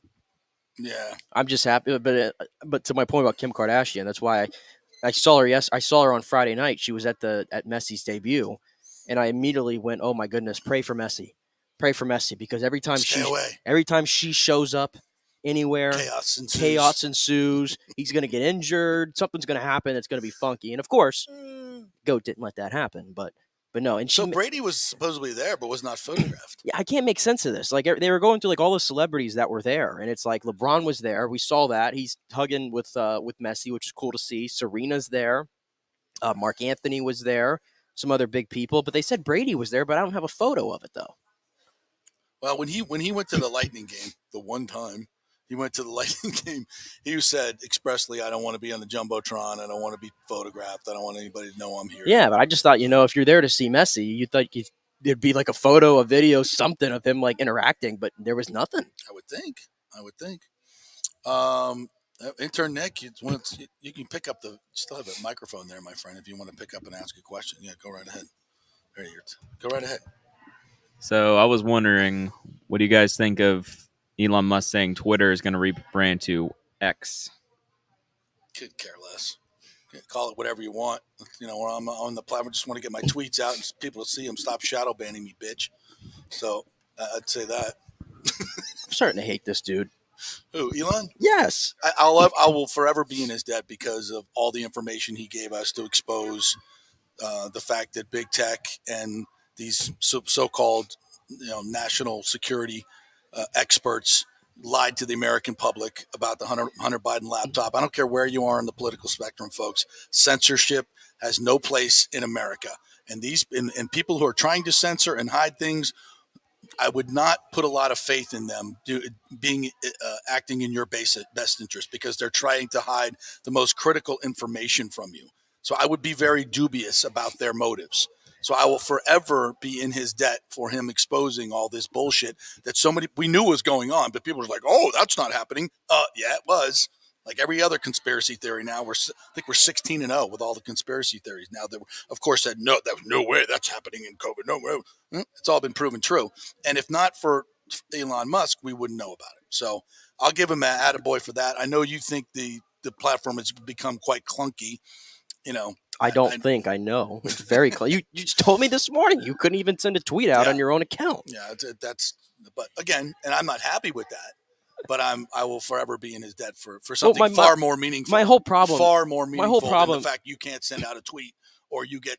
My whole problem what is your problem with it? My whole problem is he spent $44 billion or whatever it was on a freaking app. Okay, it's his money. It's a freak. I understand it's his money. Do whatever you want. Why he did it? But he spent all that money. I just said so. That's why he did it. See, I don't buy that. Though. I don't buy that. I don't buy that. This is him. This is him willing around his money to everybody. And he's ruined he's trolling people. He's on Twitter just to have fun. $44 billion to troll he's just having fun with everything. He's rebranding it to frickin' X to the point where. What do you care? Huh? What do you care what it's called? Why does it have to change? Why? What do you care? There was nothing wrong with the app. It doesn't work. There wasn't anything wrong with it. I just kind of detailed something that was very wrong with it, which you should care about. In my world, you do live in this country. Your freedom should be important to you. In my world, the things I care about. Right. The app sucks. The app sucks. Why? I have to if I want to use TweetDeck, I have to pay the money for freaking Twitter Blue now. I'm just not paying for an app. I'm just not doing it. Not paying for a freaking app just to put my thoughts out there. Say it's not an app, but it's a essential vehicle for you to communicate with our listeners and the world at large. It's got a place, but it's become like the place where like everything happens in the world, and it just to me like, is that really what this app and what everything was supposed to be intended for? What is that his fault? I'm going on a soapbox right now. Is that his fault? No, but I just don't understand why you had to buy the app and then just change everything. Well, I think I told you why you needed to buy the app. You have no problem with the fact that this app was conspiring. I don't live in those worlds. Critical. I live in America, bro. Not for long. I have muted words. I don't see these things. And this is why we are where we are. I have no care in the world. You might care when you own nothing. I use it as an avenue to look at sports things. I found this really cool nostalgia account. Well, you just said. I mean, it's what I do. It's a clearinghouse for a lot of information and breaking news. Don't you want the news, all of the news, not just what's hand selected to you by big tech? You know what? Maybe I'm upset that it's killed the business that I'm in. It's killed the business? Why has it killed it? Oh, it's drastically changed it. Why? How? Like journalism. It's all about what you tweet as fast as you can on Twitter. It probably not probably Twitter's fault. Probably doesn't. Same thing on Facebook. It and probably Instagram doesn't and help social media in general. It probably doesn't help, the papers and the mom and pops and all that. Like those things I care about, and that Twitter has made that all go away. That's not Twitter's fault. That's social media's fault, and the fact that people don't. You know what? The whole thing sucks. End of story. The whole thing sucks. Make it better. We can make it better. Well, you get $44 billion to make it better. What do you say, Intern Nick? All I got from that is that Nick is Team Zuckerberg when that fight finally happens. I'm team. I don't give a shit. I wanted to hear that whole thing. Can you say that again? Plug it in. See, you're censoring him. That's what you're doing. He did this last time when I said that animated Spider-Verse was better. See? Yeah. Watch no. it. He's going to pull the plug again. All I'm getting from this is that Nick is clearly Zuckerberg when that happens. All right, that's enough. I'm muting him. I don't care. I don't care. He's like AOC at the congressional hearings. I just don't care. Let me tell you right now. It's a hearing on censorship, I'm going to censor you. I'm going to say it one final time.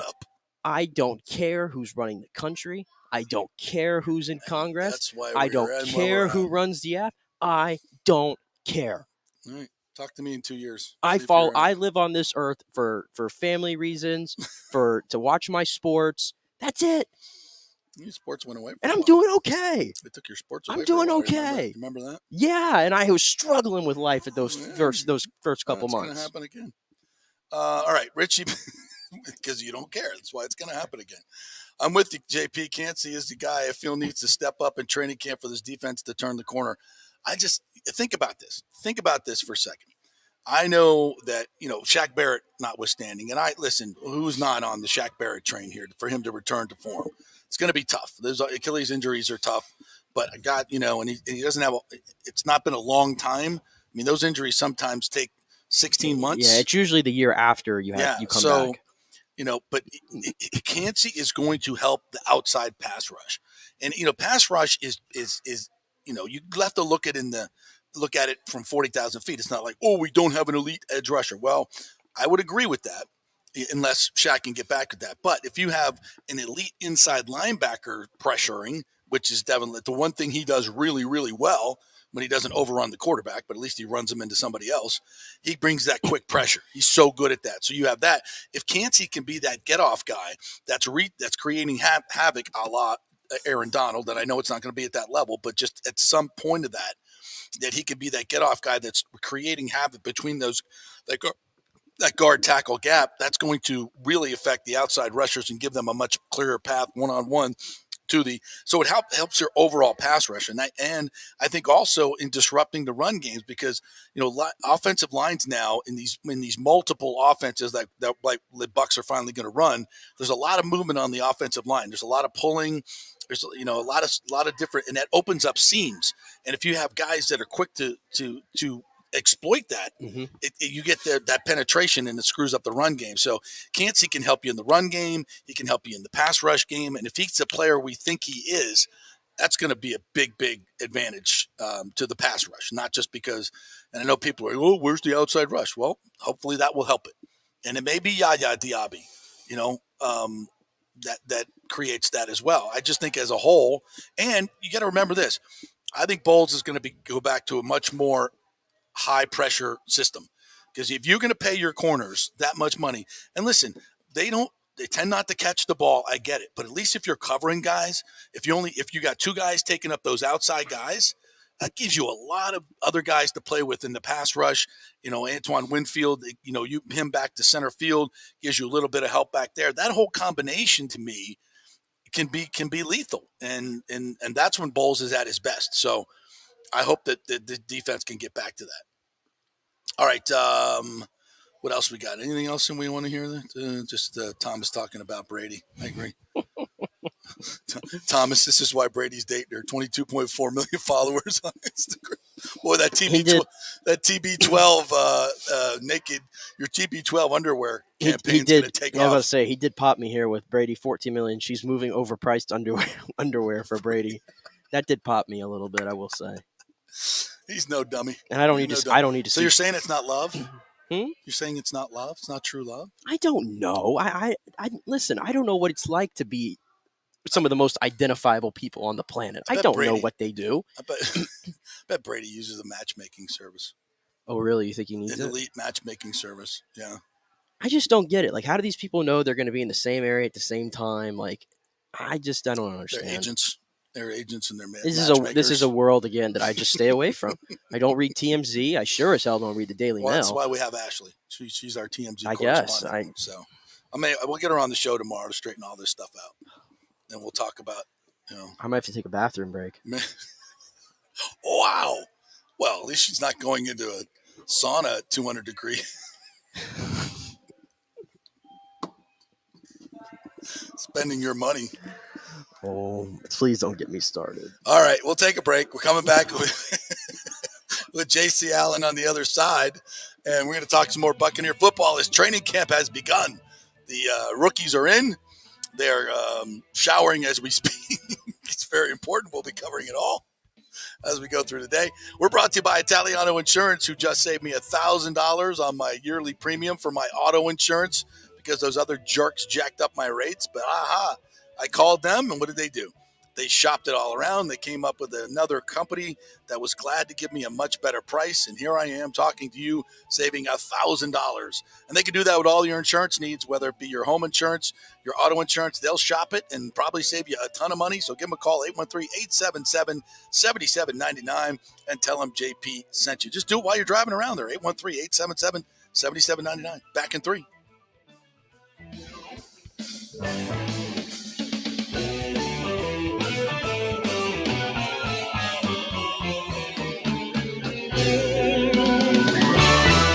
JP here for the Jeeves Law Group. Have you been injured in an accident, in an auto accident, truck accident, motorcycle accident, at work, or at a place of business? Well, call the Jeeves Law Group and get the personal attention that you deserve. I made the mistake many, many years ago with going with one of the bigger law firms, the national law firms. And let me tell you, getting a call back from those folks was next to impossible. Weeks and weeks would go by. Never get a call back. That doesn't happen with the Jeeves Law Group. Personal attention is what they're all about. When you call the Jeeves Law Group, you will be part of the family. They will represent you in a vigorous and aggressive way against the insurance companies. These larger companies will promise bigger settlements, but it's the Jeeves Law Group that will get you the best results. If you're tired of dealing with these bigger law firms, check out the Jeeves Law Group. Go to jeeveslawgroup.com, tell them JP sent you, get a free consultation. It's the Jeeves Law Group. Scott Jeeves has been representing clients in the Tampa Bay area for over 25 years. Give them a call. It's a free call, 727-894-2929, 727-894-2929, or go to jeeveslawgroup.com. Ladies and gentlemen, are you looking to lose weight or just lean up for bathing suit season where there are so many diets and chiropractors and weight loss clinics out there? You don't know where to start, right? We'll start at Bay Area Modern Medical Center. Chris Lugo, PA, and his professional staff will devise a personal plan for you that gets results and will help you keep the weight off. Everybody metabolizes food and supplements differently. Many of these other approaches are designed for the masses. So how's that going to work for you specifically? It's not. Chris will spend one-on-one time with you to find out what works best for you.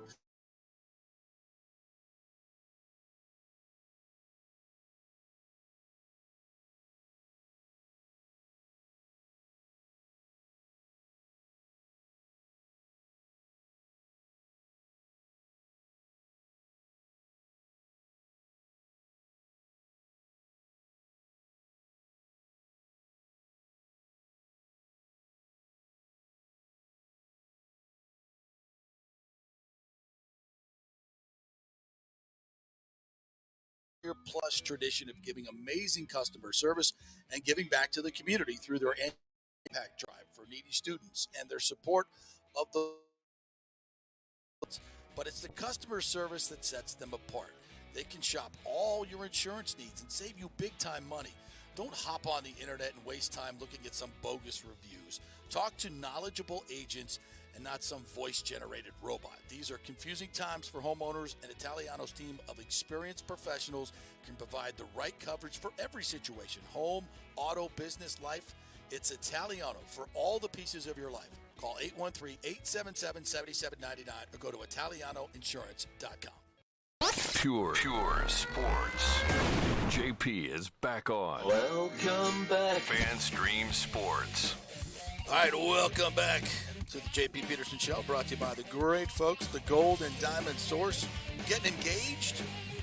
Dadgummit, where else are you going to get the ring? It's got to be the Gold and Diamond Source. Best selection, best staff, best folks ever over there. We love them to death. Julie and Steve Weintraub. So take your business to somebody who invests in our community, not some mall, ubiquitous jewelry store you never even heard of. Just go to the right people. Gold and Diamond Source. 3800 Olmerton Road, always online at thegoldendiamondsource.com. All right, let's bring on our good friend JC Allen from the Pewter Report. As far as I'm concerned, JC, it has begun. Rookies are already in the building, so let's effing go. How are you, my friend? I'm doing good. Yeah, training camp starting. It's exciting times. Some teams around the league have already started, but the Bucs start officially on Wednesday. It'll be the first practice open to the media as veterans report tomorrow, rookies report today, and it's football season, baby. We got a preseason game, Hall of Fame game, in 7 days, 8 days, something like that, right around the corner. Let's go. Yeah, I'll be heading up to Canton for the Rondé Barber induction into the Hall of Fame. Going to his private party that evening with my son, Cullen, and very much looking forward to seeing Rondé take his rightful place in Canton. And About time. About freaking time. Yeah, absolutely. Our Scott Reynolds will be up there as well. And Speaking of Rondé Barber, while we're on the subject, Rondé Barber will be on the Pewter Report podcast tonight. So Make sure you guys tune in over there, and we'll be talking about his playing career and what it means to get accepted finally into the Hall of Fame. So definitely check that out over on Pewter Report TV on YouTube. Yes, we will be watching, and Ronnie's going to join us next week, the week of his induction, and Fred McGriff, our other friend, will be joining us this week following his induction into the Baseball Hall of Fame. All right, so we did a little Twitter poll today about which player would you like to see have a great training camp to give you optimism for the 2023 season. You could pick Rashad White, Baker Mayfield, Devin White, or who was the last other one we put in there? Kalijah Cansey, who I can't wait to see when the pads get on what he does. Yeah. Who would you pick out of that group? I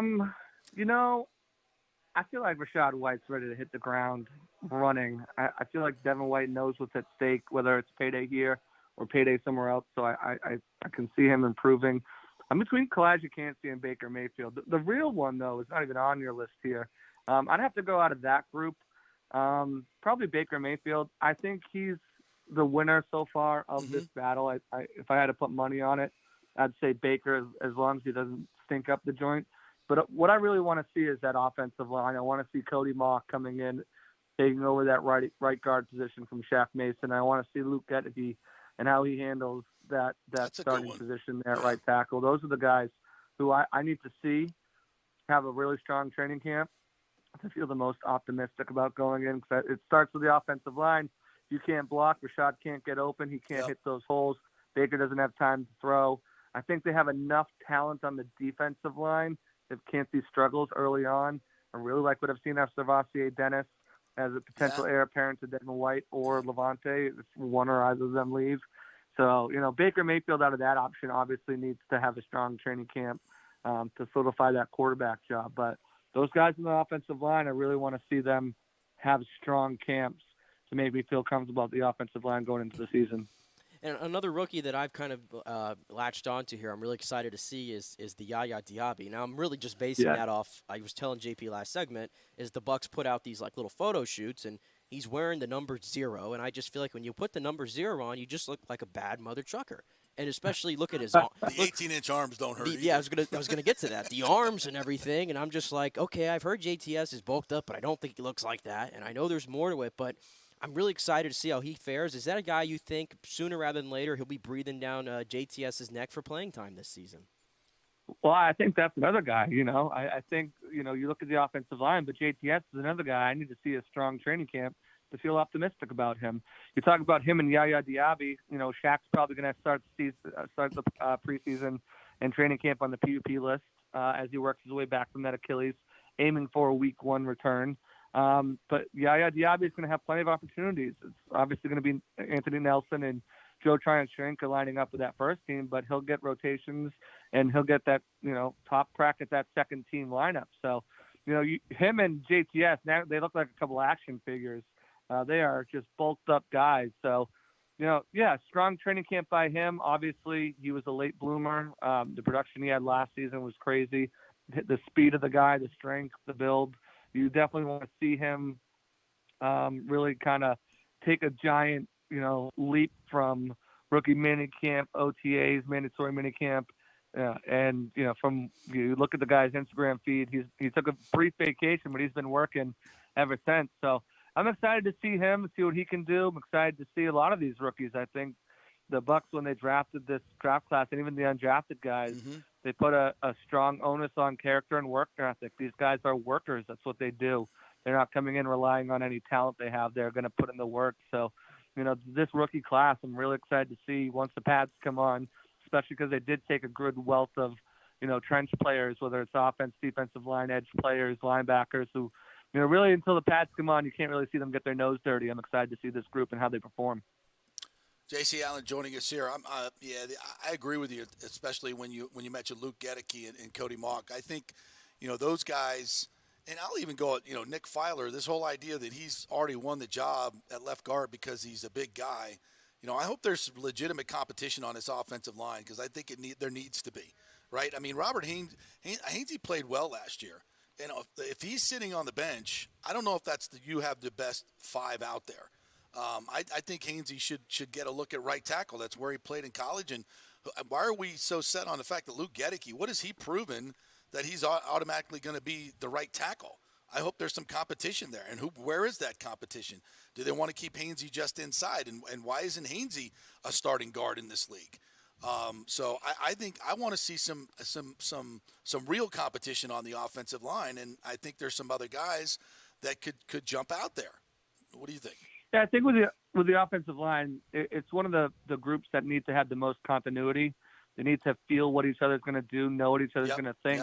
To really have a lot of success, especially in a horizontal blocking scheme that's not having them drop back a million times a game. That's going to be pushing guys down the line of scrimmage. They need to know, okay, you're passing this guy off to me. I need to take him and pass this guy off to him. So having that situation with the offensive line, I understand why they have kind of named temporary starters on the offensive line now. Give these guys the most time to gel. But look, I mean, it's all about competition. If you're not working hard enough, if you're getting outworked by another guy, if you're getting worked over by the defense or opposing defenses in preseason and training camp, they're not going to hesitate to make a move, I don't think. I think they're going to give these guys some leeway to make some mistakes. But if these are repeat mistakes happening, then you have guys with experience, right? Robert Hainsey played center all last year. He profiles more of as an interior lineman more than an outside guy, so I don't know if they'd give him a shot at right tackle. But a guy like Justin School, who has experience in the league with the San Francisco 49ers, he might get a shot at right tackle. Maybe Filer's the guy they move over there if Gedeke really struggles. But they have options. They have Brandon Walton, who they feel comfortable with. They have Nick Leverett, who started the second half of the season at left guard. They've got some guys in there that they feel really comfortable as backups, who are versatile enough to play multiple positions on the line, that if there are some struggles, they can mix and match. But going into camp, I can see, okay, this is what the best scenario case looks like, how we feel like our offensive line should look. Let's put them out there. Let's give them time to gel, give them time to build chemistry. If they struggle, we know we have some experienced guys behind them that we can slide into the lineup if need be. All right, here's a question, because you and I, we are not shy to ask questions of people at the podium. So when Jason Light does his, all right, here's a question I want to ask, because I'm not going to ask Todd Bowles this. Jason, have you looked into giving Todd Bowles some help in terms of managing games? I think it's fair to say that last year there were some critical mistakes made in game management and time management. Have you made any changes in the way the game is going to be managed? Is somebody going to help out from upstairs? How do you see Todd Bowles improving as a game manager? So now you play Jason Light. You have to answer that question. I definitely think when you look back at the year of last year, these coaches are self-scouting themselves. Okay, what did I do in this situation? They're self-scouting after every game to kind of improve. Having some other guys around in your ear that have, experience in that role could help him as well. The clock management, the use of the timeouts, those were some big things. I think, the field goals. I think that was more part of not trusting his offense. And we'll see the offense, I'm sure, will have hiccups early in the season. Thankfully and unfortunately, they have an early bye where they can maybe correct some of those things and do some self-scouting during that bye week and figure out how to get better from there if there are early struggles. But, it's just going to have to come with game experience. He's got the experience as a head coach. He had some of these blunders with the New York Jets. He had some last year. Mm-hmm. It's just going to be, feeling it out and realizing the situation, having trust in his offense and his defense. It's the offense last year. We've talked enough about it. We don't need to talk about it. But I think with this offense, if things work out the way that we all think it should and could, I think they'll be in a better position where his game management will be less of him not trusting the offense to get things done. So he'll be better in that aspect. But it's a good question. It's a fair question to ask. Everyone's held accountable to get better in the offseason. How did Bowles get better in that scenario? And that's a question that has yet to be answered, and we'll have to wait until the season starts to see if that's an issue that has been talked about his entire coaching career as a head coach with the Jets and last year with the Bucks. That remains to be seen. Fair question, though. Yeah. Yes. So, obviously, I think Bowles is like my biggest concern with the team right now because given his track record, 5 years as a head coach. But, when you look at the players that they have here, and I think we all agree here, they're a lot better than what they're being talked about, where a lot of people have them picking in the top 5 and the Caleb Williams, all that nonsense that goes on during the offseason. But let's just look at it from that standpoint. What do you think concerns you the most about this team, and what scenario do you paint where they end up being as bad as everybody thinks they're going to be? What concerns you the most? Yeah, I think injuries, lack of quality depth at some positions. Obviously, if Baker is the guy and he shows that he can be the guy, if he goes down, you're going with an unproven Trask, which can change the trajectory of a season. I think if any scenario where you lose Christian Wirfs, you're in a lot of trouble there. There's really, not an established swing tackle. I think Justin School probably is that guy. But, that's a huge drop-off from Wirfs to School. I think if you look at maybe tight end, very young room. If one of these guys go down, I think injuries and lack of depth, established depth, veteran depth, guys who've been there, done that, and you can really rely on if they go down. I think safety is a huge question mark. If they get injured, nickelback is another one. We know how important having that nickel corner is in this league, especially in the passing league with 3 wide receivers on the field. Who's going to emerge as that? They need to look outside of the organization at some point during training camp.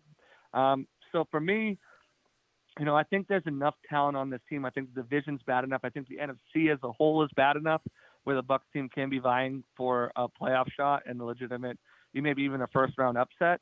But I think that they need to stay healthy, and that's something this team has struggled over the years of doing is they've been hit in bunches at certain position groups. Last year was safety, the year prior was corner, offensive line got banged up, edge rusher got banged up. So, if that happens again in bunches, then I think this team will be in trouble. And just lack of splash plays. We know interceptions come in bunches. But sacks, they need to get after the passer more. They need to cause more fumbles. They need to get more interceptions. So I think turnovers, splash plays on the defensive side of the ball is going to be a huge thing for this team because with a new offense, with some of those struggles, this defense needs to come out of the gate firing on all cylinders. They need to potentially carry this team throughout those first 4 weeks as they find their footing as an offense until the bye week comes and they can tweak and really hone in on, okay, this is what we do well. Let's make sure we're doing this and getting that well. So, I think that splash plays, I think defense needs to come out hot, and I think they need to really just avoid injuries because there are some depth concerns at a lot of key positions that if someone goes down, I don't feel comfortable with the backup going in. No question. All right, great stuff as always, J.C. Allen. Pewter Report. Rondé's coming on tonight, correct? Yes, sir. Rondé tonight. So at 4:00, make sure you tune in. We'll have Hall of Fame defensive back Rondé Barber on right. Pewter Report TV. All right, partner. Thank you so much. I look forward to chatting with you and seeing you out there at camp, partner. See you then. Thanks, bud. All right. See you Wednesday. Have a good one, guys. All right. We'll take another quick break, and when we come back, the biggest thing we saw this weekend. Shenanigans at FAMU. Fred McGriff goes into the Hall of Fame and some other fun stuff as we wrap it up here on the JP Peterson Show, brought to you by American Mortgage Services and Extravaganza Productions. If you have a big event or a small event, doesn't matter the size, Extravaganza Productions are the folks that can make it look big and feel big. They are the best in the business. Whether you have a business meeting or a charity function, just go to Extravaganza Productions, contact them through the website, and tell them you heard it on the JP Show, and they will give you a free creative session. You can come in there, look at all their great props in the warehouse, and they'll talk to you about how they can make your event better. That's extravaganzaproductions.com. Back in 3. Stay with us.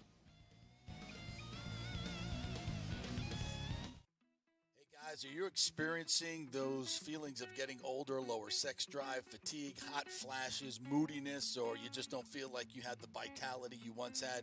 It's a chronic problem here in the United States. You're not just getting old, it's likely low testosterone. Studies over the last 20 years show a shocking decline in younger males aged 16 to 39. Older men have seen a sharp decline as well, so do something about it. Go see my friend Christopher Lugo at Bay Area Modern Medicine. Look, testosterone replacement is not a frivolous treatment. It takes a professional, targeted approach that focuses on total body wellness, vitality, and emotional stability, not a one-size-fits-all approach like many clinics use.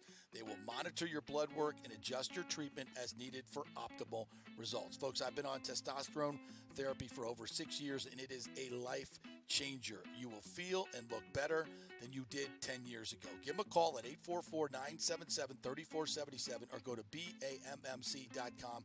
Tell them JP sent you for priority scheduling. That's 844-977-3477 or BAMMC.com.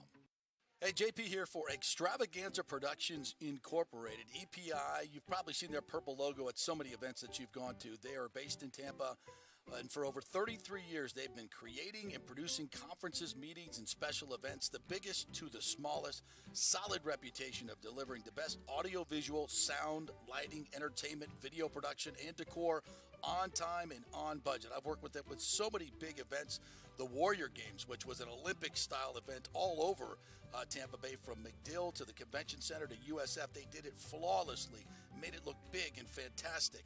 I've worked with them on small events as well, large and small meetings and conferences, sporting events, fundraisers. If you got a fundraiser, you don't know the logistical way to pull it off, they'll take care of everything. Entertainment events, branding events, grand openings, so much more. The folks at Extravaganza Productions are the most professional and the best. I've worked with them many times. They are fantastic. You can contact them through extravaganzaproductions.com or call 813-621-4700. Extravaganza Productions, they are awesome. JP here for the Jeeves Law Group. Have you been injured in an accident, in an auto accident, truck accident, motorcycle accident, at work, or at a place of business? Well, call the Jeeves Law Group and get the personal attention that you deserve. I made the mistake many, many years ago with going with one of the bigger law firms, the national law firms. And let me tell you, getting a call back from those folks was next to impossible. Weeks and weeks would go by, never get a call back. That doesn't happen with the Jeeves Law Group. Personal attention is what they're all about. When you call the Jeeves Law Group, you will be part of the family. They will represent you in a vigorous and aggressive way against the insurance companies. These larger companies will promise bigger settlements, but it's the Jeeves Law Group that will get you the best results. If you're tired of dealing with these bigger law firms, check out the Jeeves Law Group. Go to JeevesLawGroup.com, tell them JP sent you, get a free consultation. It's the Jeeves Law Group. Scott Jeeves has been representing clients in the Tampa Bay area for over 25 years. Give them a call. It's a free call, 727-894-2929, 727-894-2929, or go to JeevesLawGroup.com. During COVID, over 1.7 million people were added to the Florida Medicaid rolls, but as of April 1st, 2023, most of these people may not be eligible for the Medicaid coverage and will lose their health plan. If you have been notified you are losing your coverage, don't freak out.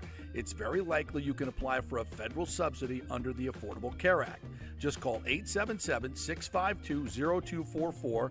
Our representatives will walk you through the whole process, get some basic information on your income, number of kids, and then they'll find a plan that best fits your needs. In fact, with the new laws, 90% of Americans qualify for reduced or free health care. You can select great plans like Florida Blue, that's my carrier, love them, paying $800 left after making the call. 877-652-0244. Our highly trained professionals know all the intricacies of the new laws. They will do all the work. You save tons of money. So if you're being dropped from Medicaid, fear not. Call 877-652-0244. Get real health insurance, free doctor visits, free blood work, no deductibles.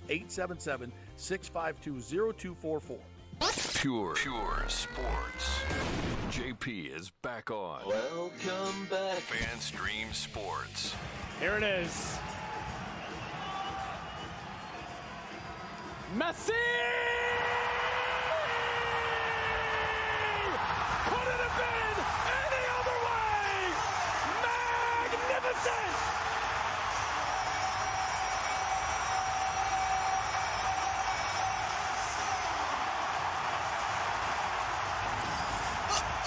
Listen to that crowd. Oh, my God. Lionel Messi in his first game with Inter Miami in stoppage time. Ridiculous free kick into the upper corner that just skirts the hair of one of the guys in the wall. I mean, just absolute magnificence. And if you've watched Lionel Messi's career like I have, you've seen that exact goal over and over. That's like his patented goal right there. He didn't just score some little rinky-dink tap-in or something like that. It had to be the Lionel Messi special right there. Perfect. If I'm the goaltender, I probably would have done a little scouting on that one. I'll tell you right now, the goaltender was not – he left a lot to be desired on his positioning there. Not hugging the post, a little slow to react. That's what he was told to do. Let's just be honest. But again, I mean, I watched that entire – well, I watched the game when Messi came on, like the 40-something minute, I think, because he didn't start the game. I mean, the buzz every time he got the ball. It's like, I'm like, okay, here we go. And I've been watching his career for so long, but because it's in America for the first time, it was like I'm seeing like this like mythical figure playing in the United States on U.S. soil, and like the buzz and like the room that he had. I mean, this guy's going to dominate. Yeah. He is going to dominate. I know it was just one game. It's not even the MLS. This is the Leagues Cup, which so he was playing a team in Mexico there, Cruz Azul. But my goodness, that was so much fun. So much fun seeing Lionel Messi on U.S. soil. Yeah, and that rinky-dink Lockhart Stadium is crazy that he's playing there. Pretty good start for Messi, no question about it. Well, Chris Godwin was on with Rich Eisen on Friday, and Rich was very interested to ask why the Buccaneers are being overlooked by so many. And Chris Godwin is not one to talk trash at all, very mild manner, but I think this was interesting. Well, I think one thing that you can say based on perception with Baker Mayfield is there is a chip on the shoulder. I mean, he had it at Oklahoma, man, when he was planting flags in Columbus and, doing what he did in Oklahoma, and obviously what was his birthing into the league in Cleveland. Guy had a chip on his shoulder, and then, a shoulder gets hurt significantly, and he shows up in your spot with an opportunity again here in this league for a first overall pick that you could say potentially has been humbled a little bit, but that chip's still there. And there's a lot of guys on your team that won the chip, if you will, a couple of years ago. And do you think you're potentially being overlooked right now in Tampa, Chris Godwin? I mean, I think that that most people on the team would think so. But what I also know, right, is talk is cheap, right? I feel like there are people like that are out there, that are paid. Like, you guys are paid to talk. There's a lot of people paid to speculate about the season because that's what you guys do. But I mean, how I look at it is if you look back just a year ago, right? We were predicted to be one of the best teams in the league just based on the talent that we had on our roster. But clearly, at the end, when we got to the end of the season, we saw that it's clearly not just the sheer amount of talent that you can accumulate. There's a reason that we play the games, and so that kind of thing kind of brings me some a sense of calmness, because I know that we just have to go out there and we have to put the work in, regardless of who's playing, regardless of who the quarterback is, what plays are being called. If we don't have our team chemistry on point, if we're not all working and pulling the rope in the same direction, it's going to be for none. You can have as much talent as you want, but if teams that are playing together, playing as a team, they can come in and beat the most talented team if they're not on their P's and Q's. So I think it's on us to go out there and actually put the work in, and for us to determine what the season is going to be like based on the kind of work that we put in and how committed we are, and and those types of things. So Yes, I'm excited about this opportunity, man. You know, like regardless of like whatever the outside talk is, I'm excited to go to work with these guys and see what we can craft up. It's Chris Godwin. Well, I'm with Rich Eisen. I love that answer. Well said. He's not. I also like Carlton Davis saying we're going to wreck shit. I like both approaches. So either one's good for me. But that's why I think this season's going to be so fun. Other quick story here at one of my alma maters, Florida A&M. Head coach Willie Simmons suspended his own program, even though it's kind of off-season anyway, for a unauthorized rap video that was made in the locker room and also made using Florida A&M signage and jerseys, et cetera, by a rapper by the name of Real Boston Richie, who actually is from Tallahassee. And the graphics, the song is very graphic. We won't get into the lyrics. It's horrible. It's, a lot of sexual content, violent content. I mean, just awful. And he said, he said the video contained graphic language that is not consistent with Florida A&M's core values, principles, and beliefs, and an internal investigation is underway to determine who authorized the use of our building. Although I'm a proud proponent of free speech and support all forms of musical expression, this football team has a responsibility to protect the university's image. Absolutely bravo to Willie Simmons there on this. Look, those music videos are what they are. You can feel about them, and obviously they can be played everywhere, but in this particular instance, you're representing the university, and that's not the way you want it represented on a national level. There are standards, and I applaud Willie for doing this, and he's taken a lot of heat for it, but I applaud him. I think there has to be, in this level, there has to be standards, and I applaud him for doing it. Yeah, same thing, the Northwestern situation as well. Yeah. I mean, if they're different ends of the spectrum, but yeah, you can't. You have to have standards. Mm-hmm. You got it. This is not. It's not some frat you're running here. It's a football team. It's a university, and it needs to have standards. Like nowadays, it's like, oh, we should be able to do whatever we want. No, that's not the way. You're eroding your core values. So I applaud Willie for doing that. And a hearty congratulations to Fred McGriff. Did a great job on his speech this past weekend. We're going to get Fred on this week. He said he'd come on with us. Did a really great job of localizing it and thanking Dave Magadan and Pop Quest and all the coaches and the people here on the ground in Tampa where he grew up that led the way.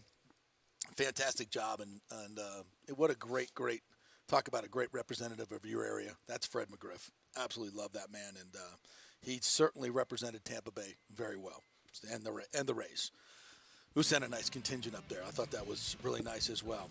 All right, our thanks to Paul Stewart, who joined us from England this morning, and J.C. Allen from Pewter Report. Thank you guys for commenting in as well. We'll be back all this week. We got training camp coming up. I will be out there at the practices and be able to give you some